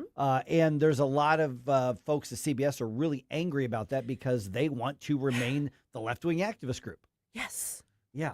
All right. So I want to get to that in just a minute or so because this is actually a more interesting because I have a feeling somebody is listening right now and watching right now and going, yeah, Scott Pelley got fired. We don't like him. Who cares? I think there's a bigger picture. Mm-hmm. I think there's more to it than that. But in the meantime here, from election results, California, New Jersey, South Dakota, to what's going on in Iran, a whole bunch of stuff in between, redstate.com, all over the news. So, Susie, what is hot today on Red State? This is the Red State Rundown. Well, we are continuing to cover the fallout from Tuesday's elections, and of course, California will be continuing to covering from now till the end of time. But one of those elections I mentioned earlier involves, it's now California District 6. Who can keep track because they keep redistricting just to try and get rid of the Republicans. That was last week. Are you sure that's there this week? Right now, it's District 6. Jennifer Oliver O'Connell has this one. Will California independent Kevin Kiley win his fight? Kevin Kiley is the guy who went to Congress as a Republican. He's now switched as an independent, not because he's really broken from the Republican Party, but because he's being redistricted out of his district. So he's doing what he can to hold on to the seat. He still is a good conservative fighter, so we're hoping that he holds on. Right now he has the lead, so that's good. Check out Jennifer's piece on Kevin. It's a good write-up. Speaking of Scott Pelley, Sister Tolja's got update. Peacocking 60 Minutes journo struts straight into consequences after combative meeting. So she's got the rundown on what went down with the battle between Scott Pelley and management at CBS, and it's kind of glorious. And then also, regarding California, Bob Hogue explains Banana Republic by mail, why we probably won't know outcomes of California's crucial primaries for days. Bob is, of course, a California resident, and his wife is the chairman of the LA County GOP. So he's got some insight on why California's, and if you want to know more, check it out. Yeah. I think it's in one way fascinating that California, which, has Silicon Valley, supposedly one of the most tech-savvy, advanced states in the country, if not the world, can't get us election results. And I would rather have accurate results than fast results. Yes. But that's not the choice we're dealing with right now. Well, and you said can't. Right. And can't isn't actually the accurate term. They won't. Yeah. And it's by design. And it's basically, the longer you delay, the more opportunity there is to massage things so they come out the way you want them to. All right, 7:25 right now. CBS dropkick Scott Pelley off of 60 Minutes and out of CBS. He's fired. Mm-hmm. So he's been there since I was a senior in high school. I have gray hair now. He's been there since before Jerome was even a thought. Yes. You didn't exist when he started at CBS. Sounds about right. Yeah. Yeah, those of us who were alive in the 80s do remember, yeah. So here's the thing. 60 Minutes, though, you remember, when we were young, 60 Minutes was just known as a stalwart of like what we would then call a news magazine. Yeah, it was like the standard bearer. It was. That was what you measured everything else against. That was like serious journalism, very high quality, well produced, well put together, informative. And you didn't even really think about it. Now, granted, I was raised in a liberal Democrat household, but back then it wasn't even a thought about what lens you were viewing it through. It was just, this was like a longer, deeper look at the news and important things. I wasn't paying a huge amount of attention to news. I was more interested in sports and stuff like that in the 80s in high school. But even I understood, and I came up and I was reared in a very conservative home. And 60 Minutes was, my dad would even complain about media bias back in the 80s. And I remember, hearing about that and, going into the 90s. But 60 Minutes wasn't questioned. No. But it has become, not that they don't have their good moments. That interview with Ben Sass that Scott Pelley did, I thought was very good. I thought it was very, very good. It's not a matter of Scott Pelley not having the talent. It's Scott Pelley not wanting to apply the talent. And it's really not about Scott Pelley. No, it's not. But this particular story is. Because they brought in a new executive producer. And, of course, this is following Barry Weiss being hired as the head of basically the editor in charge of CBS News. And, she has been arguing radically enough that journalists should do journalism and should stop trying to influence outcomes and be activists. And, of course, that means every news organization in the world basically hates her because she's trying to put into practice what you're told on the first day of journalism school and communications school anywhere in this country. And so CBS is interesting to me. I used to work at a CBS affiliate.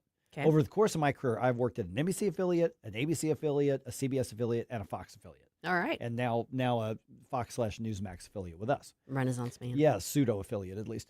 And so I have been in all of those environments, and CBS by far and away has been the most overtly terrible left-wing bias, not even apologizing for it. To the point where we would run quarterly news minutes from CBS, and I would regularly live on the air say, oh, by the way, to my audience, that was terrible and biased. I wouldn't listen to those people at all. Wow. I would just say it on the air. I got called into my boss's office once, and he goes, you're slamming our network affiliate, and you just ripped apart their news. I went, yeah. And he goes, our audience loves that. Of course they do. Because it's a conservative show. He's like, subversive. He's like, well, you were supposed to get in trouble, and this worked. Keep doing it. I'm like, I'm just calling it like I say it, But with Scott Pelley, so he decides to pick a fight in this meeting. And they said, you tried to hijack the meeting. You undermined the new boss. You basically tried to throw your weight around. We're getting rid of you. And so there's were you just a complete jerk? There's always that aspect of it. But the longer and the heavier weight you are, you can get away with being jerks, in a lot of things. So it seems to me that there has to be probably something a little more to this than just Scott Pelley was an a-hole for a little while. Well, there is. And I want to start by doing something and saying something very petty. But I feel like Scott Pelley looks like he acts. Yeah. Like the look on his face always like, I am better than you. Yes. I've got this. Don't you know who I am? That's what his face just screams to me. Okay, sorry. Yeah, this wasn't just him being a jerk. This was basically, the new guys coming in. He invites Pelley to dinner to have a conversation ahead of his taking over so that they can collaborate. And Pelley declines. Then goes to the staff meeting, which is this guy's first day on the job. He's introducing himself to the staff, and Pelley literally hijacks the meeting, makes a big dramatic thing about it all, screams all this stuff, and then makes sure everybody out in the world knows about it. So it's like, okay, we see what you're doing. It's like the employment equivalent of suicide by cop. I mean, I'm sorry, I don't mean to be that dark, but that's what it is. I mean, he wanted to go out in a blaze of glory and let everybody know that he was taking this big, bold stand. And yes, you're going to give talent a lot of leeway, but you can't especially one who's been around for decades. Right, but you can't just allow that. I mean, if you're trying to lead and you got that happening on your first stage, someone undermining you that badly, you're going to lose if you don't take command immediately. There's a lot of these well-established mainstream media folks who don't like the shakeup in the market demand being called out for the bias, and they're not comfortable with it. Well, too bad. Yeah, exactly. But you can always go independent. I mean, that's worked out great for Don Lemon's career, right? Go give that a try. And also for that other, I forgot his name. Oh, that's the point. I don't remember his name. The other guy from CNN. What was his name? Who's screaming for Scott Pelley? Yeah, no, nobody is. Jim Acosta. Acosta, that was it. That's who you're thinking of. He was so relevant, I forgot his name. Exactly.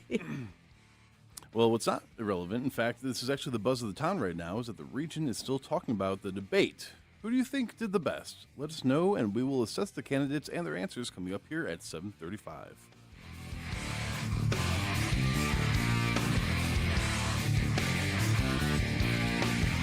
Mike Ferguson in the morning. It's time to limit the First Amendment. No. What? I said no. On NewsTalk STL.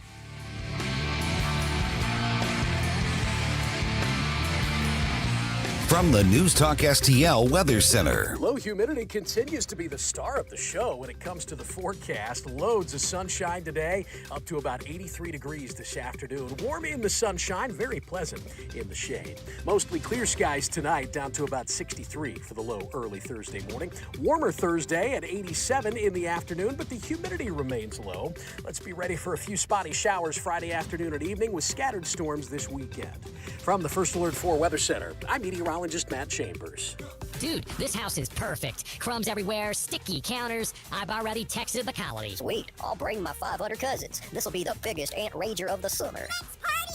Wait, what's that sound? Oh, no, it's those trucks with the green wheels. Party's over, man. Party's over. This is Derek, the owner of All Solutions Pest Control. We'd love to help you out. Give us a call today for a free estimate at 636-486-7888. If a pest-free home is your goal, call All Solutions Pest Control. Larry Connor's commentary, brought to you by Vincent's Jewelers, offering a wide selection of jewelry, including lab-grown diamonds, affordable earrings, bracelets, necklaces, and rings, up to 75% off their natural counterparts. Visit VincentsJewelers.com. This is Larry Connor's commentary on News Talk STL. For those who don't believe there is such a thing as TDS, prime example here. TDS, of course, Trump derangement syndrome. Those with TDS hate Trump more than they love America. They're willing to accept the most flawed candidates if they'll fight against Trump. Here's a perfect example. The source, CNN. One of their political commentators, Van Jones, discussing how Democrats in Maine will stick with Senate candidate Graham Plattner, despite his flaws.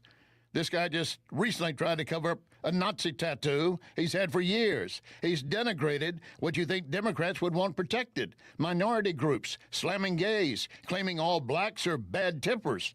Van Jones is a black man, but he says Plattner is the best candidate we have because he will fight against Trump. And TDS goes even deeper.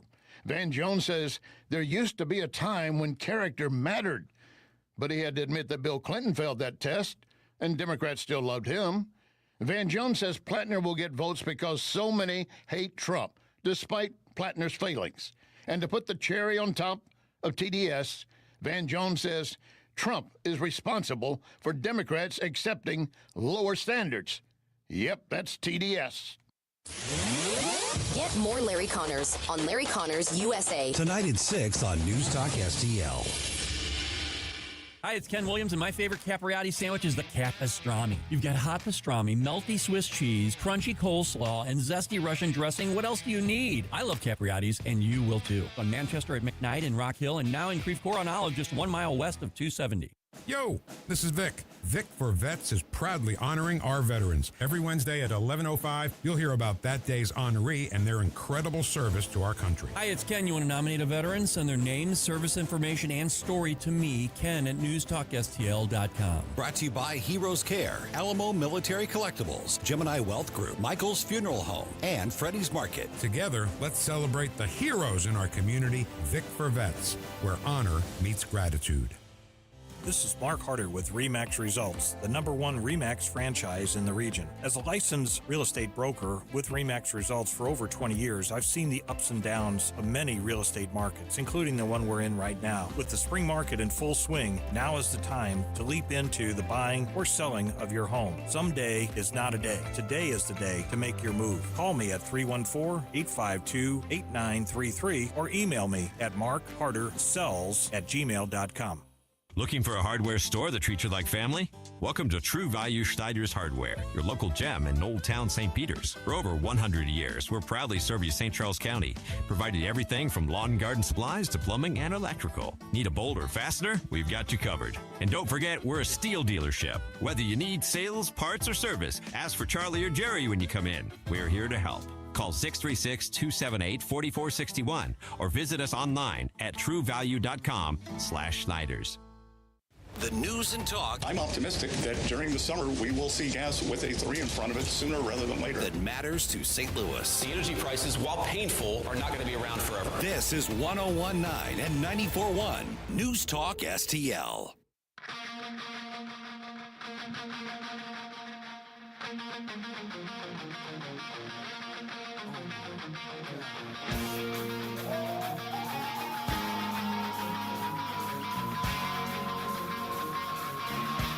Let's get back to all this madcap mayhem with Mike Ferguson in the morning. But don't forget, stick around for Jones and Arps every Monday through Friday, 4 to 6 p.m. All right. Who had the best showing at last night's debate? Are you asking me? Hundreds? I'm not. Yeah. I'm going to reserve judgment. I'm going to let others weigh in. Yeah, I want to hear what everybody else has to say about that. Let us know your impression of what the candidates had to say. If you were there, if you were listening or on News Talk STL, let us know. I got to tell you something. The debate itself, I'm not going to lie. I'm just gonna fess up here. I thought, okay, it's a debate. It'll be a good thing. I'm glad we're doing it. Kind of a civic deal. But a couple minutes in, I kind of looked at you as we were panelists, and I'm just thinking something's going on here. This is turning into a thing. And that turned into, I think, what's going to possibly be the most important event of this entire campaign. Because let's be honest, whoever wins this primary is going to be the next county executive. End of story. I'm sure there's a Democrat on the ballot. Whoever that person is irrelevant. This is going to determine. And this debate not only set the tone, but it laid out the differences among those three candidates right there. So this turned out to be a fascinating debate. Yes, it is going to be posted. There is video of it. I don't know exactly when that's going to be posted, but we'll let you know as soon as we do know that. But there were a lot of different things that were debated, and things got pretty testy at times. I will say that the three candidates, 98% of the time, stuck to the issues and the policies. For the most part. Yeah. There was a reference to something about puppies, but there was that. About like a personal residence kind of thing. But, but it, for the it most didn't- part. it did not really get super personal. But it got testy. It got fiery. It did. And everybody got their say, and the crowd was into it. The audience was into it. The audience was very into it. Oh my goodness. And so this really turned out to be, I think, a lightning rod for the rest of this campaign. I am still going to argue that this race may be the most important race in the entire St. Louis region this year. It may be. Yeah. It may be. Okay, so I'm not going to try to say who I think won or lost. I'm going to let everybody make up their own mind for that. I have my feelings on that, but let's talk about maybe the strengths and then I don't want to say weaknesses, but the strengths and maybe some of the areas where they didn't do as well with each candidate. Okay. Let's start with, I'll just go down the line the way they were on the stage. Let's start with Steve Ellman, the current county executive. What did you think was his strength when he was debating. He knows the ins and outs of government. Yeah, that was my thought too. Mhm. Is that there are the concepts that you can argue, the goals that you can argue, and sometimes you sound like the wet blanket when you say, okay, but the charter doesn't allow that. The law, here's how this works. This is something like, for instance, Dan, was Dan or you that asked the question about, I think it was you maybe asked the question about how are you going to assure the public that the people you appoint are going to be. That was a question that came from the audience. Right. Okay. And then Steve's answer was essentially a Republican, not party, but we live in a republic. And his answer was, you elect us and the county council to make those decisions. How do we know that's in the will? Because you elected us to do that. Well, that's the correct answer in that we are in a republic, but I don't know that that's what the audience wanted to hear. Yeah, I mean, the way I interpreted the question was, okay, you're going to be appointing people to certain roles. How are you going to ensure that the people that you appoint are actually going to carry through with what presumably the voters want because they elected you? Right. I felt like he kind of talked around that. Yeah. I don't feel like that got a direct answer. And I have to be fair to the candidates. The audience could hear us pretty well. The candidates from where they were situated could not hear us very well. Okay, so I'm glad you brought that up because I talked to all three candidates about that afterwards. The audio thing, it was the acoustics. Somehow. And this is a phenomenal studio, but we didn't have what's called a monitor on the stage. And I actually, at times, it was a little muffled hearing the candidates over the loudspeakers. When there were multiple times the candidates said, "Hey, could you repeat that? Could you repeat that?" It wasn't that they were having trouble processing it. It was a matter of there was a little disconnect in the audio, to be fair to all of them. To be fair to all of them. And you said it's a wonderful setup. It's just that in that particular environment with them to our right and just a little bit across the stage, the way the acoustics work, it made it a little hard to hear one another. Right. And so that wasn't their fault at all. Yeah, with Steve Ellman, the fact that he says, listen, here's how the machinery works. This is how the process of government works. I do think that was his strength. It could also be the drawback. I was going to say, time. there's another side of that, and that is, okay, well, you've been part of this machine for a very long time, and you seem to just be accepting that that's the way things work without trying to figure out how you can push the envelope and make those changes that people are asking for. Let me give you an example. One of the big issues last night was the proliferation of apartment complexes, which we'll get to that in a second here. But Bill Eigel's position is no more, stop building them. We can't allow them. These things are bad for us, et cetera, et cetera. And Bill Eigel talked about basically putting a ban on construction of apartment complexes. Here was Steve Ellman's answer to that. We want to stop the apartments. The county can't order the cities what to do, but you all can. We have a charter. We have a charter form of government. There can be an initiative petition, or the council can put an issue before the voters asking them to limit the cities and how much apartments they allow. They can ban them altogether, but it would take a vote of all of you before that could be enforced, not just on county government, but on all the cities in the county. And that's something I certainly could support. Yeah. I think there's a valid point there about, because people forget this. You've got the county itself, but then you've got all the individual municipalities, and there is a tension between where the boundaries lie as far as which government gets to determine which things. And most of these apartment complexes are going up in specific municipalities. They're not going up in unincorporated St. Charles County. So I think that's a valid point. I think there's a way to make that point without making it seem like, hey, look, my hands are tied. There's only so much I can do over and over again, because then people are like, well, what are we even electing somebody for if you can't do anything? Yeah. But yeah, right, exactly. So Bill Eigel had a different take on that. Here's what he had to say. I think that managing the growth plan for these apartments is critical. The reality is we've had more than 10,000 units come into St. Charles County over the past 18 years. It's changing the dynamics. We got to have a leadership team that's going to engage with the municipalities and do something to push back on all these apartment complexes. We're going to develop some guidelines, and we're going to leverage the cities to follow those guidelines by holding against them some of the funds that they get from the county right now. You want to get them to get in line? You threaten the money. So basically, county government comes in and slaps the cities around saying, oh, you want these funds? Well, then you pass the ordinances and the zoning that we want. Yeah, Bill's all for playing hardball. Yeah. And that really highlights the different approach between the two candidates, I would say. Jason Law. Yeah. Very, very different approach. Mm-hmm. And I thought it was pointed out to give credit. I saw a Facebook write-up, an assessment of it. And Jason Law was basically arguing for a collaborative kind of all hands on deck, work with other counties and cities as well. And part of what he had to say was that the growth should be thought of as regional, and that would benefit everybody. Here's part of what he has to say. Business will want to come there because it's cheaper to do their business. They'll hire more people. We'll be more successful as a community. You need to cut crime.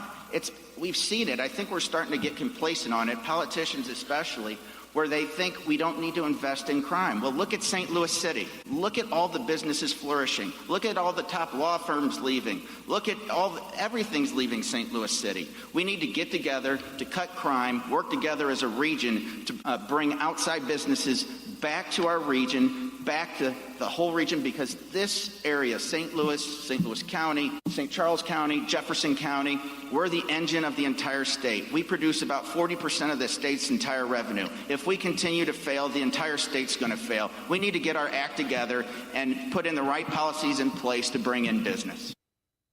Yeah, I mean, I felt like he directly answered that question perhaps the best as far as, what we need to bring in and what we need, where we need to be setting our sights. I still think that Facebook rundown that you read earlier, shared with us earlier, I think that guy did a very nice summation. And the bottom line is you had three candidates who, in large part, want a lot of the same things, but they just have very, very different approaches to it. Yeah, they all argued for at least a reduction in property taxes. Yes. And of course, Bill Eigel is calling for the elimination of property taxes. They all agree that they are not in favor of any more apartment complexes anywhere. Right. Now, you may get a different answer with city halls, though. Yeah. But that they have that. And then there was some mixed results on the data center thing. That may have been the most disagreed upon issue. Yeah. I'll tell you my favorite question and answer was the one towards the end about what you've done personally to help somebody. That was Dan Fox's question. Yeah. I don't know. We don't really have time to get into it now, but I thought their answers were really interesting. It was. So once that debate is posted, you'll definitely want to check that out. But thank you to the hundreds of people who showed up, and who knows how many people who are listening on the radio station last night. Yeah. You know what else you want to check out? Tim and Chris live today from 4 to 6 p.m. The Republican Central Committee of St. Louis County has an open house going on at their offices in Gravois Bluffs. See the headquarters, meet members of Central Committee, and enjoy light refreshments while Tim and Chris do the show.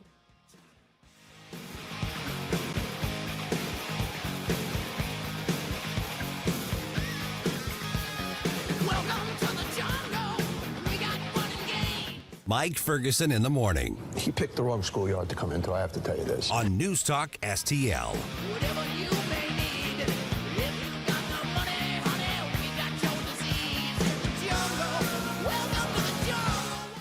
We've talked a lot about elections. We talked about the debates. We talked about data centers. We talked about taxes. You know what I really want to talk about right now?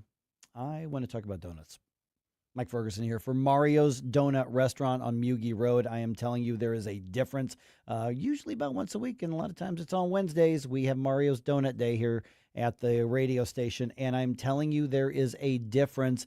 If you say, all donuts are the same. No, they are not. You can go to the gas station and get that old dry sponge of a thing. Sure, you can have that if you want. It's sweet. It's got sugar on it. but it is a whole different thing when you get a great Mario's Donut. So Mario's Donut made fresh right there. Hang out, have a cup of coffee. It's a cool little vibe of a coffee shop, but also you can get your breakfast there. You can get your eggs. You can get your wrap. You can get your lunch there. You can get your sandwich. You can get your soup. You can get your dinner there.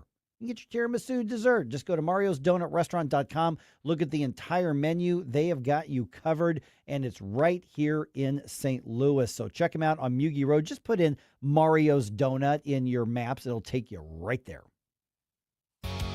When you count on Connor, you're getting the timeless American values that have guided our company from day one. Hard work, impeccable service, and honesty. Connor Roofing, you aren't just getting a roof, you're getting safeguarded by a neighbor who cares. When you count on Connor, you're receiving protection for your home, your family, and your peace of mind. Visit ConnorRoofing.com.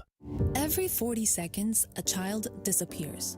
That's 2,000 children every single day. Find the Children is a nonprofit organization fighting to bring them home, but we can't do it without you. Your unwanted car, running or not, can help find missing kids, reunite families, and support the search and rescue efforts that protect children every day. We'll pick it up fast and free with a 24-hour response, and your donation may qualify for a tax deduction. Find the Children provides crucial resources to help locate missing children and educational programs that teach kids how to recognize and avoid predators before it's too late. Together, we can give families hope and bring children home where they belong. Donate your car today and help bring a child home. Find the Children, because every child deserves to come home. 800-757-1340. 800-757-1340. That's 800-757-1340. This advertisement was paid for in partnership with Cars R Us and Find the Children. Here's a little story about the Tiananmen Square. The people rose up and said life ain't fair. Now they're sweating in a shop making iPhones then. You stand in front of tanks. The tanks are gonna win! Don't bring a knife to a gunfight, you lose! Don't bring a knife to a gunfight, you lose! The Mike Ferguson Show is one of my favorite programs. In addition to Larry Connor's USA, catch my program at 6. Now, back to Mike. All right, the three contenders for the St. Charles County executive race, they make their cases for you. I've got a couple more clips, a couple more highlights to kind of give you a feel for how that whole thing went last night. One of mainstream media's top names in news is fired. He thinks that it's going to affect our lives. Spoiler, it is not. Other than to point and laugh, no. No, exactly. And Cardinals haven't, listen, they're not on like a big losing streak or anything, but they have slid a little bit back in the division. Temporary struggle buzz. All right, 7:52 right now. Let's go ahead and do another news dump, shall we? The Morning News Dump, brought to you by Mario's Donut Restaurant. Successful dump. Wake up, America. It all worked out. They get all the news. The Morning News Dump. All right, property taxes, data centers, and apartments. Those were among the main topics candidates debated last night at the St. Charles County Executive Debate. Bill Eigel and County Executive Steve Ellman sparring over Eigel's push to end personal property taxes. I have yet to meet a person that lives in this county that doesn't want to see the end of personal property tax. Let's start standing up for the taxpayer. You have to do that. Tax is a big problem. Personal property tax is a big problem. The county is a small part of that problem. And what you're suggesting would bankrupt the county. Okay, public safety was also front and center in those discussions. Jason Law arguing for more of a regional cooperative approach to address crime because it is a regional problem. We need to focus in on that regionalism in terms of crime, and that will help us bring business back to this region when we get that under control and people can feel safe. That debate was hosted by the Hammond Institute for Free Enterprise at Lindenwood University. Keep sending in your questions and your comments on that. We are going to touch on this again today. A St. Louis Circuit judge sides with City Hall and against the Board of Police Commissioners in a dispute over $67 million in funding for police. KMOV's Corey Stark has the update. A new law mandates the city set aside a certain percentage of general revenue for SLMPD. The state argued the city undercounted how much revenue they have by not including the Ram settlement money and reserve funds. But the circuit court ruled since that revenue came before this fiscal year, it should not be counted. Okay, the Board of Police Commissioners says it is going to appeal that decision. I remember us talking about this when the lawsuit was filed the first time around, and I said then, and I'm going to stay with what I said before, this is one of those rare times I actually think that the Board of Police Commissioners is wrong, and I think the City Hall is right just on the technicalities of this and the way I understand the law, but I actually think Mayor Spencer's right on this.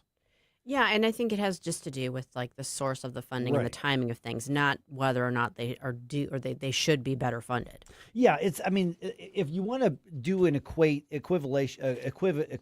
of your personal stuff, if somebody said, okay, Jerome, you're going to give 10% of your income to whatever, this church or this charity or whatever, you're going to think of that as your annual income and what you're making.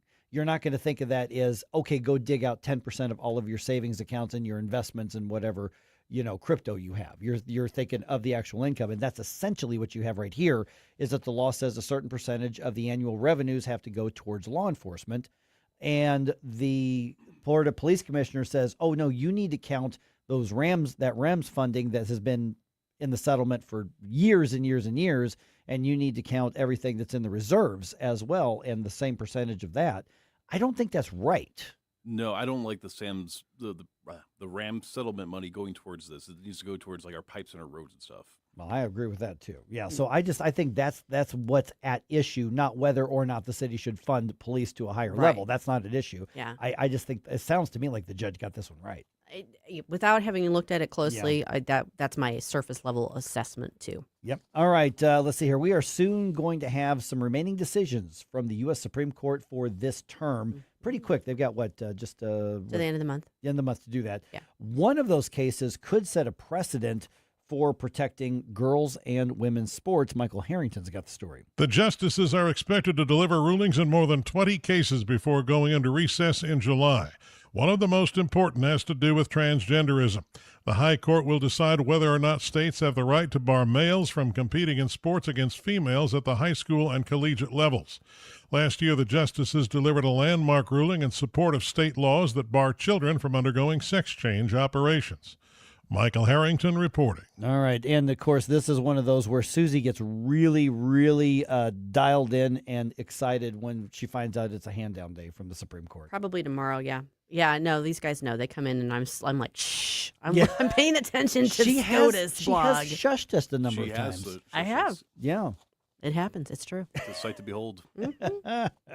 All right. And a variety of LGBT pride flags now flying at the St. Louis County Memorial Park, the government park there. They planted the flags, flew them, and had a ceremony to honor all the LGBT flags.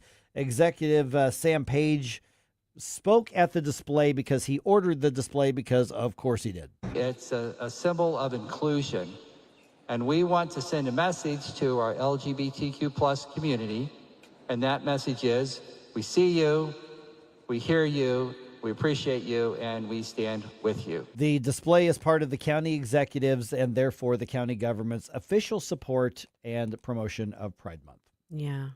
I mean, I'm sure that the community is reassured by hearing Sam say that. Right. Sorry. Of course he did. All right.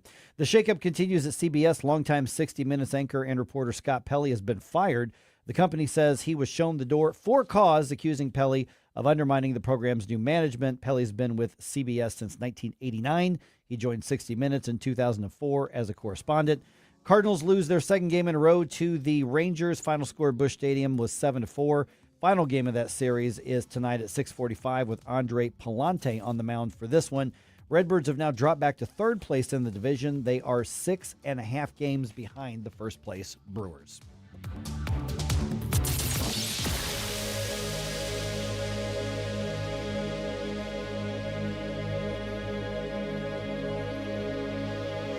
If anyone calls or messages you about investing your money and promises quick profits, guaranteed returns, or can't miss opportunities, stop.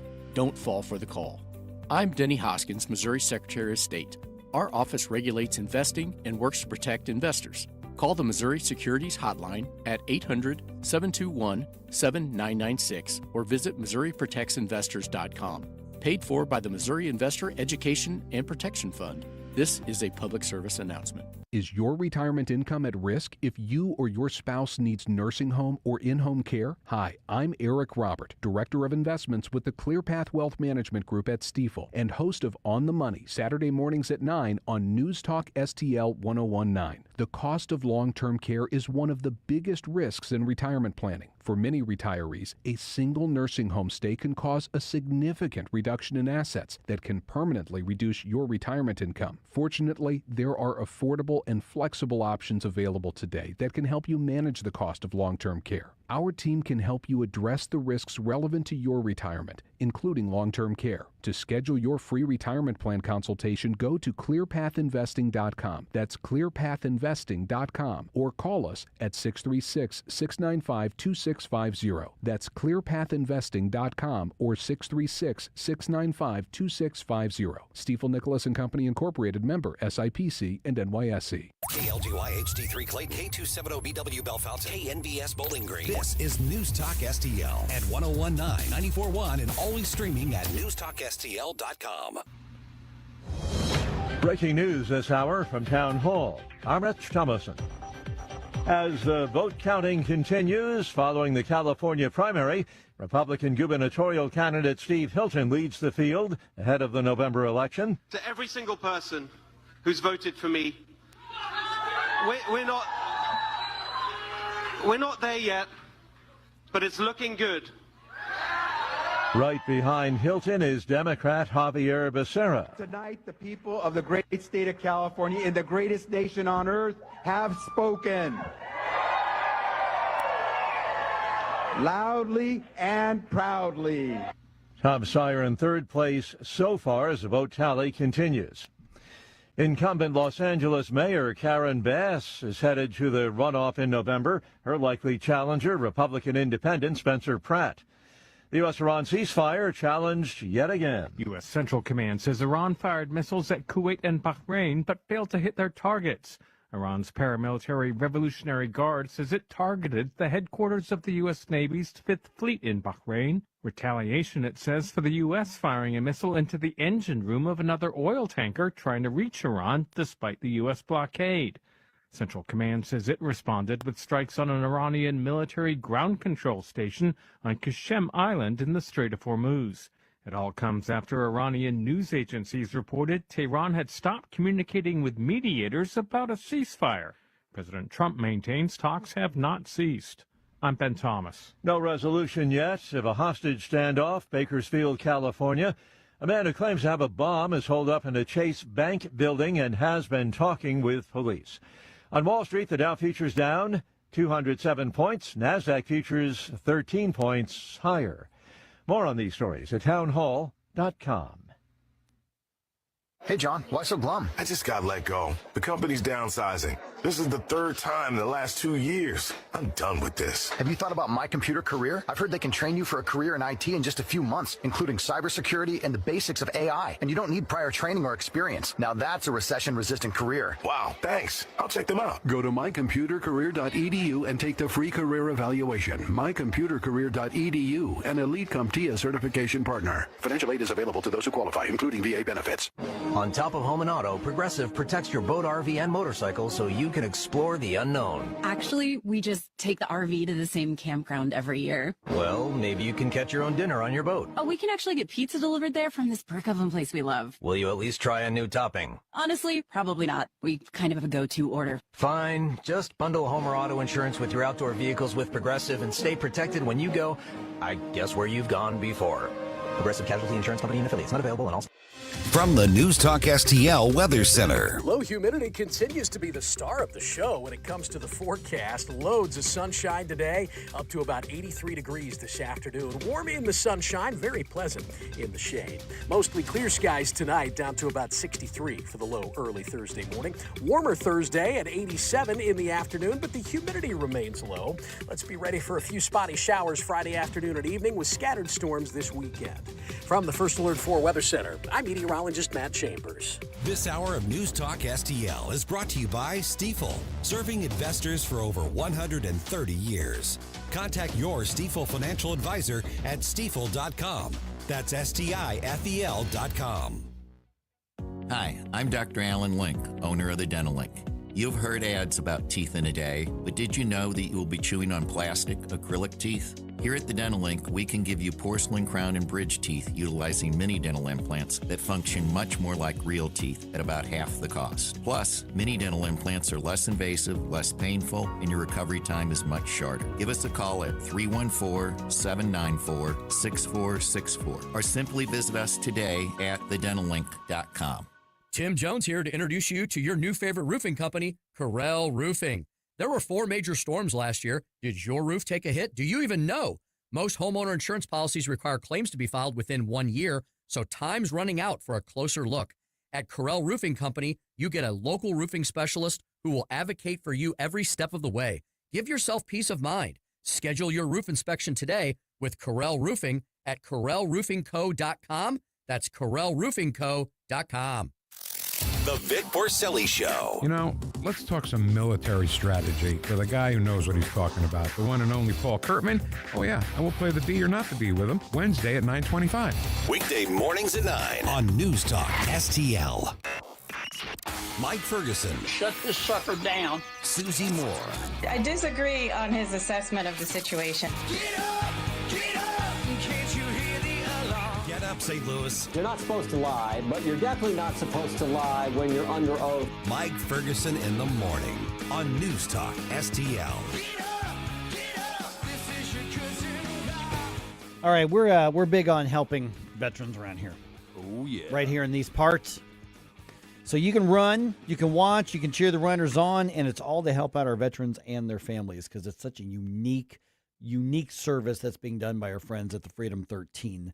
All right, 8:05 right now. Got Jerome here. I'm Mike, now joined by Greg Doolin from the Freedom 13. And Greg, good chat with you again. I mean, we promote a lot of your events, and you guys are really busy because it's all about opening up these camps, these healing camps for retreats for veterans and first responders. We'll get to that in just a minute. But you've got an event coming up this weekend that is really unique and probably for the right person is going to be a lot of fun.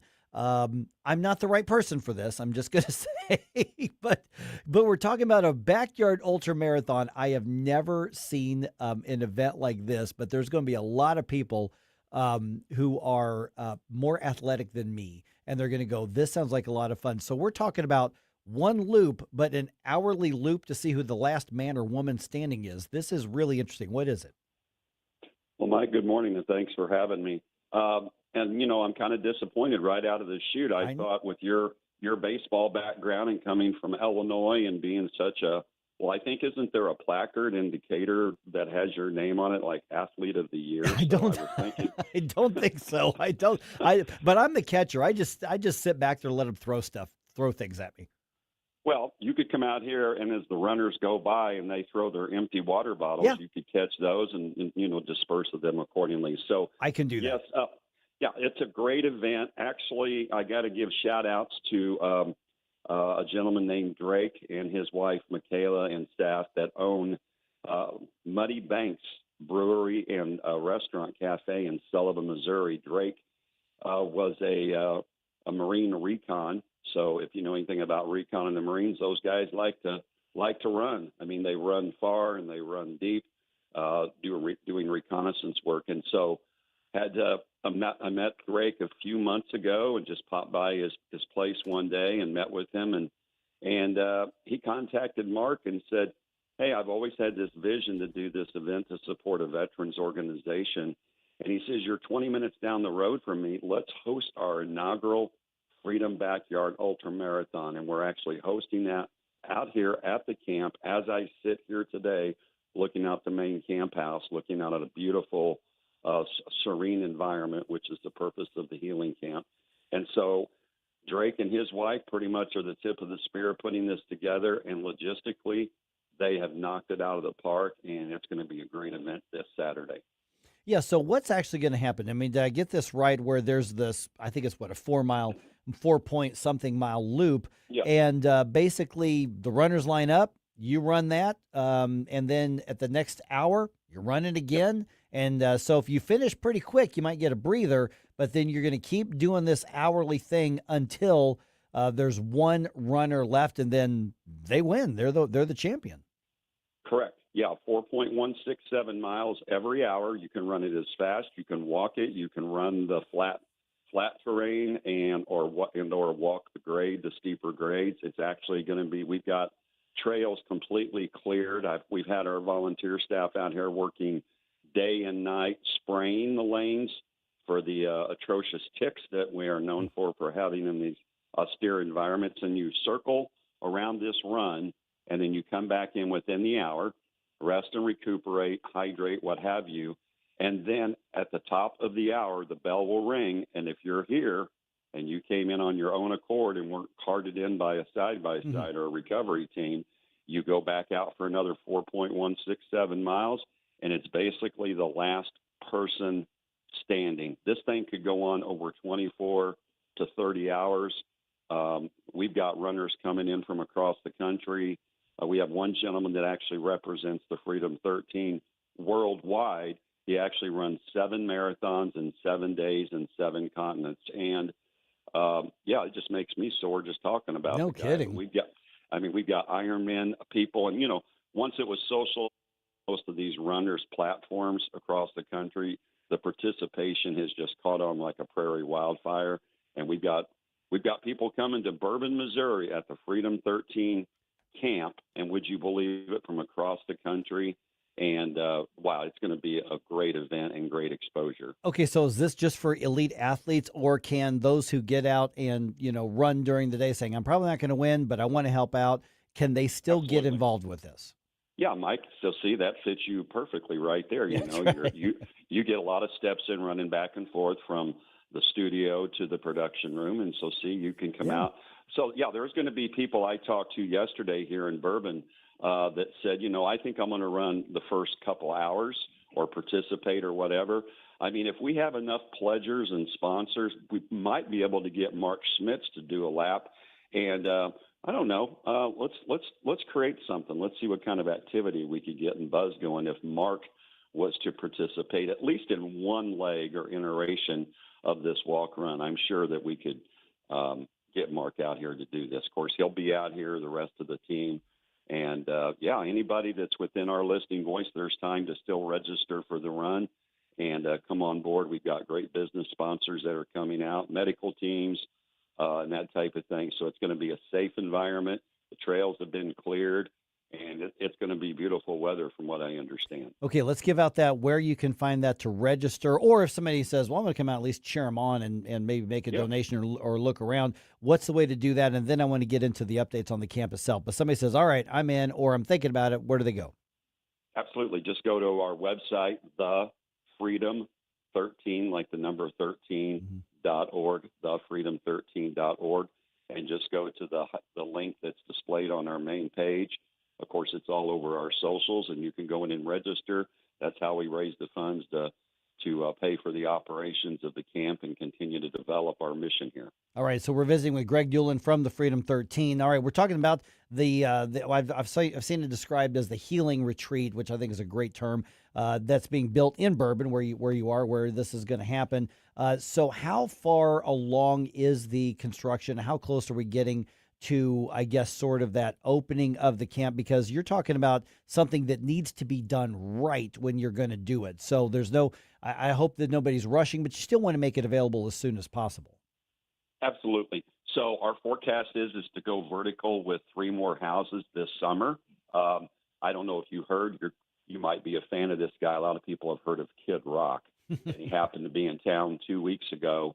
And Kid Rock and his manager, Corey, gave Mark and Jacqueline Schmitz a platform in front of 19,000 plus people at the amphitheater, and they played our 90-second promo, and the word got out.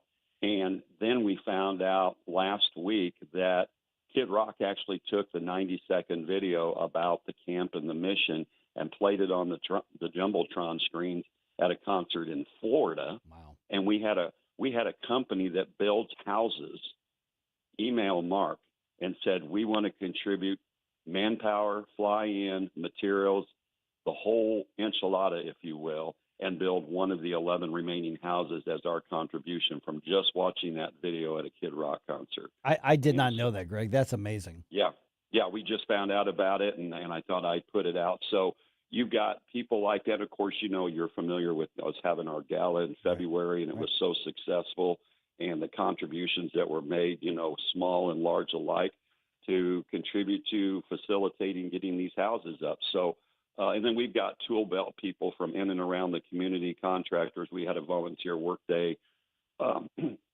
last Saturday, and we got a lot of work done out here. We've got a new roof going on the main house.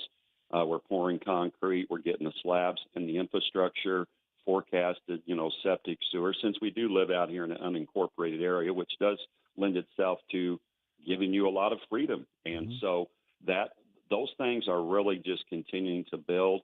And obviously, if you want to be part of the volunteer teams and the volunteer work days, we do that the second Saturday of every month.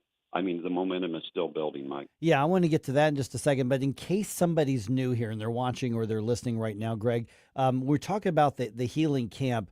Just give me the Cliff's Notes version again, because there's probably somebody who's new to the program or new to the station here that's saying, okay, this sounds great, but what is it all about? This is where veterans, their families, first responders, they're going to go when they've been through the stuff. And what is it that they get out of this? And when they say we're supporting veterans, what is it that this is offering? Because this is so unique compared to like the clinical and bureaucratic stuff that you get in other places.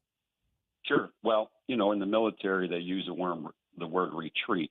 And I've been downrange in the military in the Middle East and such. And when you say retreat, there's a reason you say that. Well, we have a reason for calling it a healing camp, healing retreat as well. It's a chance for you to recoup, take a knee and come into an environment such as we have out here, 171 acres, and check in on a Monday, check out on a Friday, and you come in. There's no strict schedule. We have meal plans. We have meal schedules.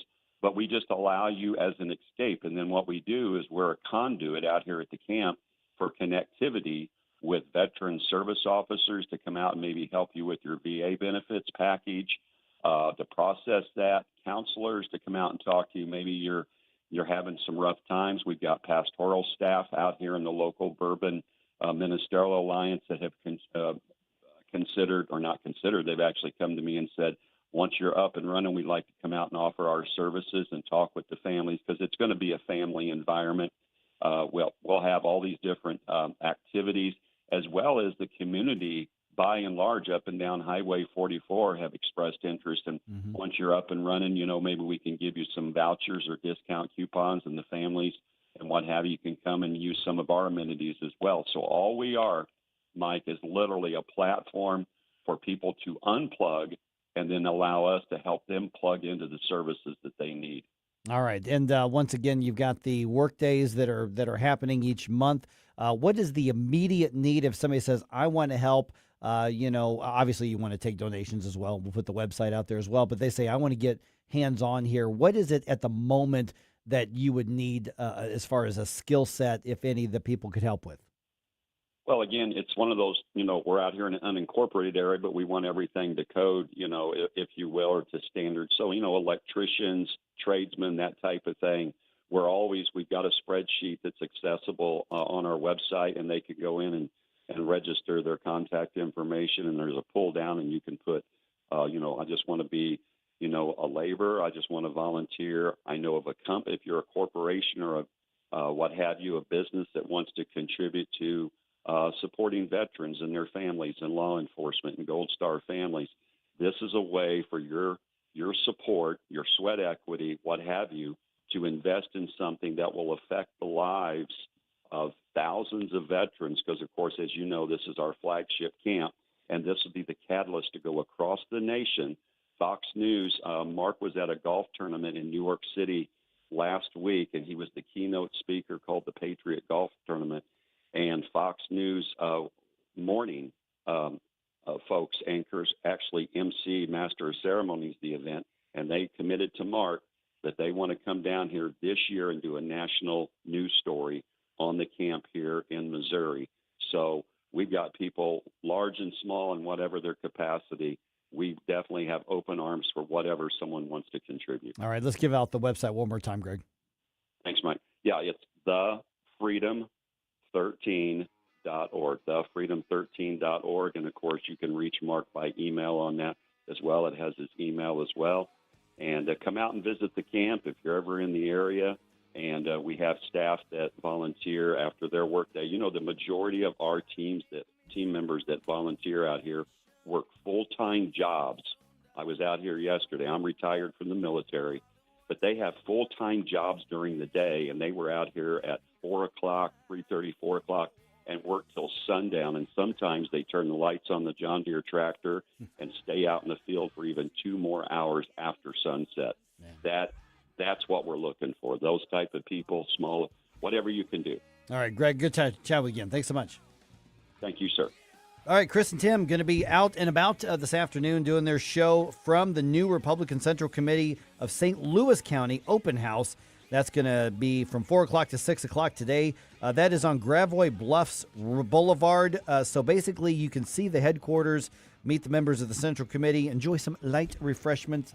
And Chris and Tim are going to do the show so you can hang out with them. Learn more at NewsTalkSTL.com. You want to get the address, the location. Go on out, say hi, and high five Tim and Chris while they're there. Great time in St. Louis, and if you hate to paint, do what your neighbor Mr. Rob Miller from Harvesttown Auto Body in St. Peter's did. He called Rhino Shield. Rob, what was the thought process for going with Rhino Shield as a business owner? My family's business is over 10,000 square feet, and it did not have the curb appeal I wanted. Rob, tell everyone how the experience was with Rhino Shield from start to finish. The process that I liked was when you came out, you gave me all of these options that would fit my building. Our building was really faded. I don't want to have to paint my building again. 25 years is a long time to not have to worry about the outside maintenance of your building as far as paint. That's a no-brainer. That's why Rhino Shield worked for me. Are your neighbors jealous? I would be if I was them. Thanks, Rob. Now it's time to call 877-25-RHINO. 877-25-RHINO or 877-25rhino.com. Genius. No paint, don't Rhino. Go Rhino Shield. Never paint your house again. Rhino Shield. Hey, it's Vic Porcelli. We're sitting here with our great friend, Chris Cooper. Hi, Chris. What's going on, Vic? How are you? I hear you wrote another book. This one's an e-book. Is that right? The Business Owner's Playbook for Financial Clarity. So it is a great book for entrepreneurs, a very short guide. Give people, business owners, the ability to understand key questions that are important, such as succession planning, legacy planning, getting the IRS out of our pockets, right? Because do you like paying taxes? I do not. I don't think anybody likes paying taxes, right? That just makes sense. And then always talking about protection. And then the other thing from a business owner perspective, what is the biggest asset a business owner has? Probably their business itself, right? We need to make sure we understand what the value of that business is as well. So this new book, I'm sure, is incredibly expensive, right? How much? No, it's a free resource. Oh, it's free. We provide guidance, we provide education because we want to make sure people feel educated and understanding because sometimes you don't know what questions to ask, and we need to make sure we help arm people with information to ask the right question. Reach out to Chris and Stacy today at SerenityWealthNow.com. Investment advice offered through Fortis Capital Advisors, LLC. News, analysis, opinion. It almost seems common sense, but, alas, common sense isn't so common these days. News Talk STL.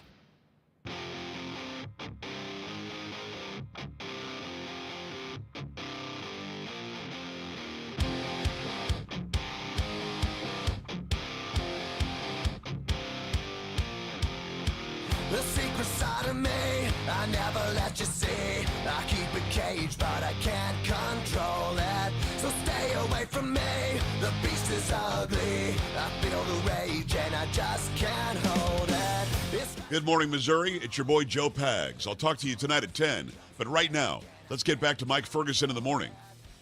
Okay, so around 8:35, we got one more chance to kind of revisit that big debate last night in St. Charles County because it wasn't even so much that there was a huge disagreement on some of the key issues. Now, there were some big disagreements on some of the key issues, but it really came down to who is going to lead the St. Charles County government in the right way so that it is the right role of government. And that really is what was amazing to me was you had three candidates who with similar views on a lot of the issues, but very different views on how government should be used.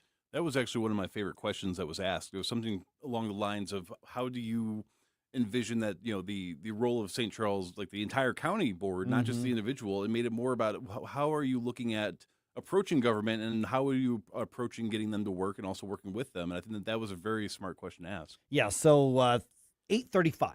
Let's get into that. We'll sample a few of the statements that were made last night. I got a whole list of audio here that we can do. And then, at some point we're going to have that posted. I'm not sure. I think it's probably going to be over on the Hammond Institute's website. But once that's up, we'll let you know where you can access that as well. 8:24 right now, this whole 8647 thing back in the news. Yeah. And it's back in the news here in St. Louis. I don't know if you saw this. Senator Eric Schmidt goes after a local school board president for one of her social media posts.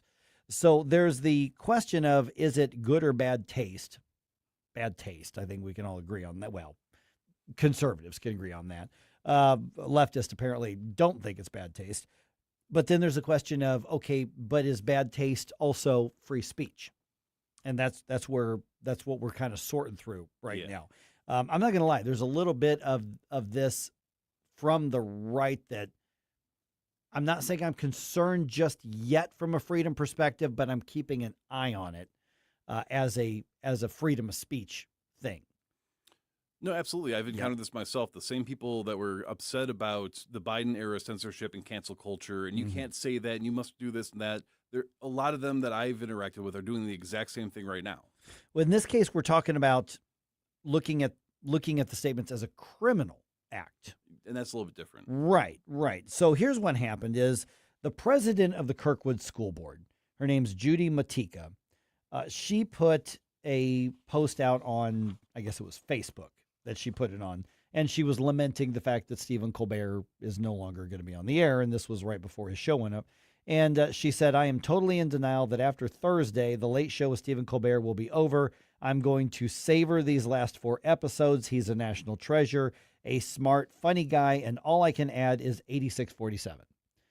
Okay, now, the Kirkwood School District is a left-wing activist organization.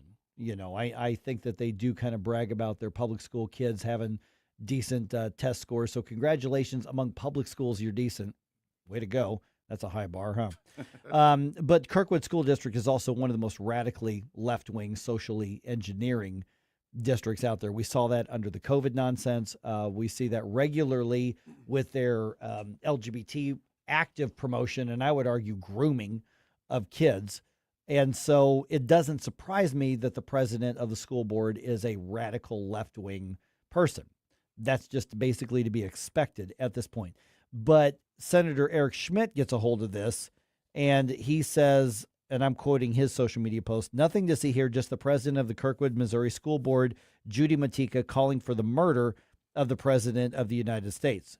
No news coverage about it, just the casual acceptance of the Luigi left's assassination culture. And so the 8647 thing, obviously James Comey now is facing a criminal trial because he posted a picture of rocks that were shaped in 8647. And so you've got the detailed question from a criminal perspective, was Judy Matika or was James Comey trying to, in a coded way, encourage somebody to assassinate Donald Trump?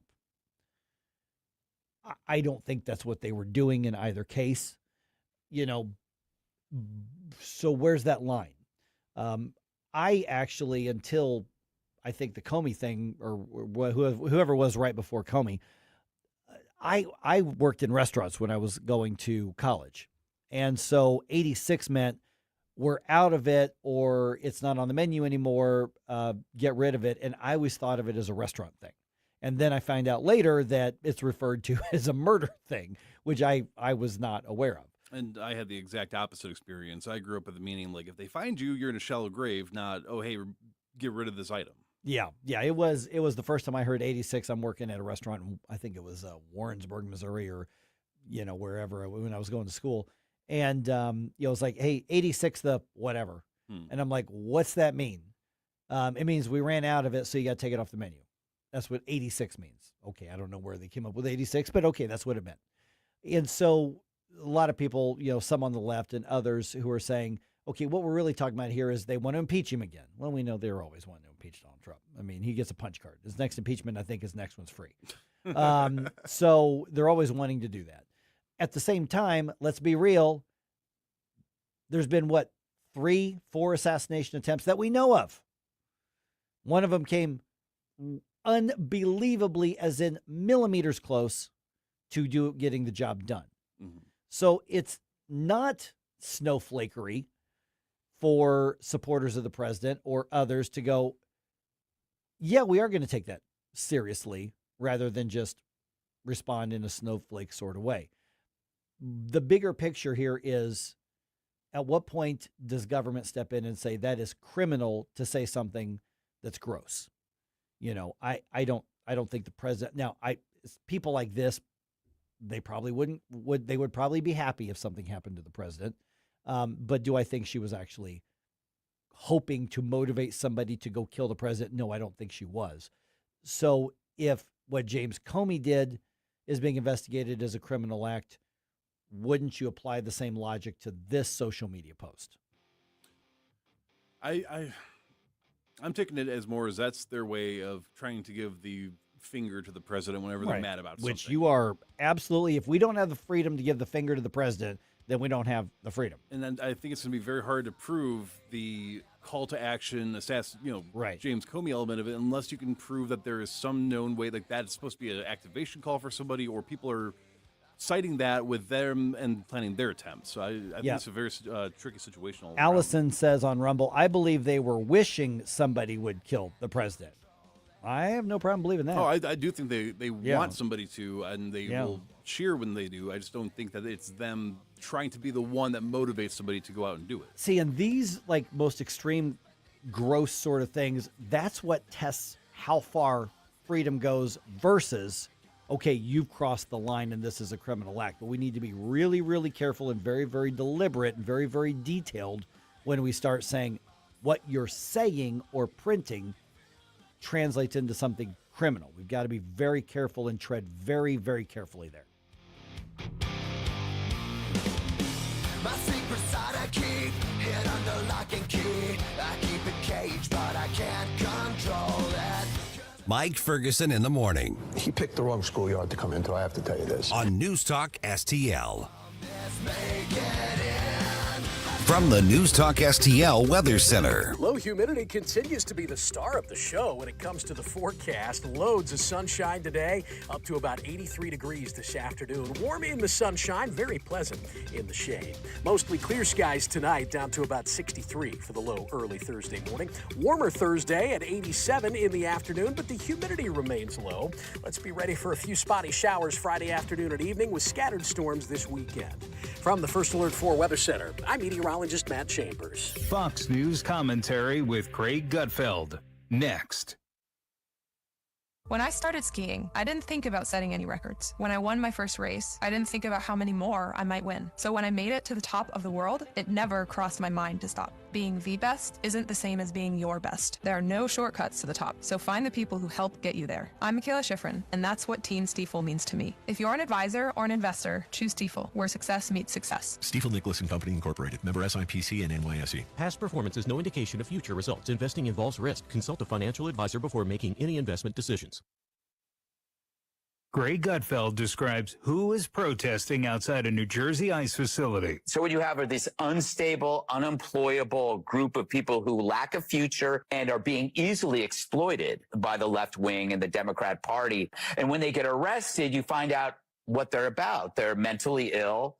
They're felons. Some are sex offenders or sex abusers. That's what we found out recently about one of them. So the protest movement has become a very tiny concentration of these misfits who are easily manipulated because they have nowhere else to go. That is why you see witnesses will talk about this and they will look at these people and they go, you can't talk to them. They're completely unbalanced. Their eyes are all over the place. They scream at you. They say that horrible stuff to a cop, like your whole family's going to die. I mean, this is not This isn't like Selma. For more commentary like this, go to foxnewspodcast.com. Something big is happening in St. Louis County, and you're invited. Join us for the grand reopening of the St. Louis County Central Committee's brand new headquarters, and it's an open house you don't want to miss. Stop by Wednesday, June 3rd at 794 Gravois Bluffs for light appetizers, beverage, and a chance to meet your Central Committee members. Plus, Chris and I will be there live. Join Tim and me and tour the new headquarters. That's Wednesday, June 3rd, 794 Gravois Bluffs. Tired of settling for generic fishing gear? Say hello to Bullseye Bait and Tackle, O'Fallon's one-stop shop for serious anglers. Live bait, premium tackle, rods, reels, and an unbeatable selection of lures from top brands like Megabass, Zoom, and Berkley. Whether you're after bass, catfish, crappie, or bluegill, they've got the gear to help you land the big one. Plus, their expert team, led by Mark and Liz, provides rod and reel repair services. Bullseye Bait and Tackle, 266 Fort Zumwalt Square, or at bullseyebaitandtackle.net. Hey, Colombo here for Intervine, a great local company that has customers all across the country due to the quality of their products. Intervine has the best flashlights, lanterns, headlamps, and even batteries, including the new Monster 2000 Lumen waterproof lantern and the Sentinel 2000 self-defense flashlight. Our home and vehicles are full of great Intervine products, and right now you can shop their website and get 25% off your entire purchase just by using my name, Tony, as your promo code. That's promo code Tony at Intervine.com. Whether at home or at work, you're mobile. So when you're mobile, stay mobile. Keep St. Louis's home for conservative talk with you wherever you go. Download the NewsTalk STL app in the App Store or at NewsTalkSTL.com.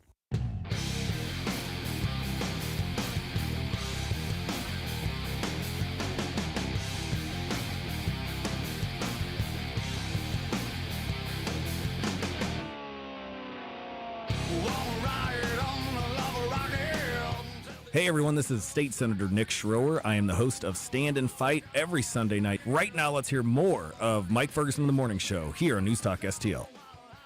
Okay, one of the things I think it was kind of jumping out at me about the debate last night between Bill Eigel and Steve Ellman and Jason Law is that the issues that are on the mind of the audience, certainly of our audience here, because people were sending us questions, and obviously people wrote down a bunch of questions while we were there.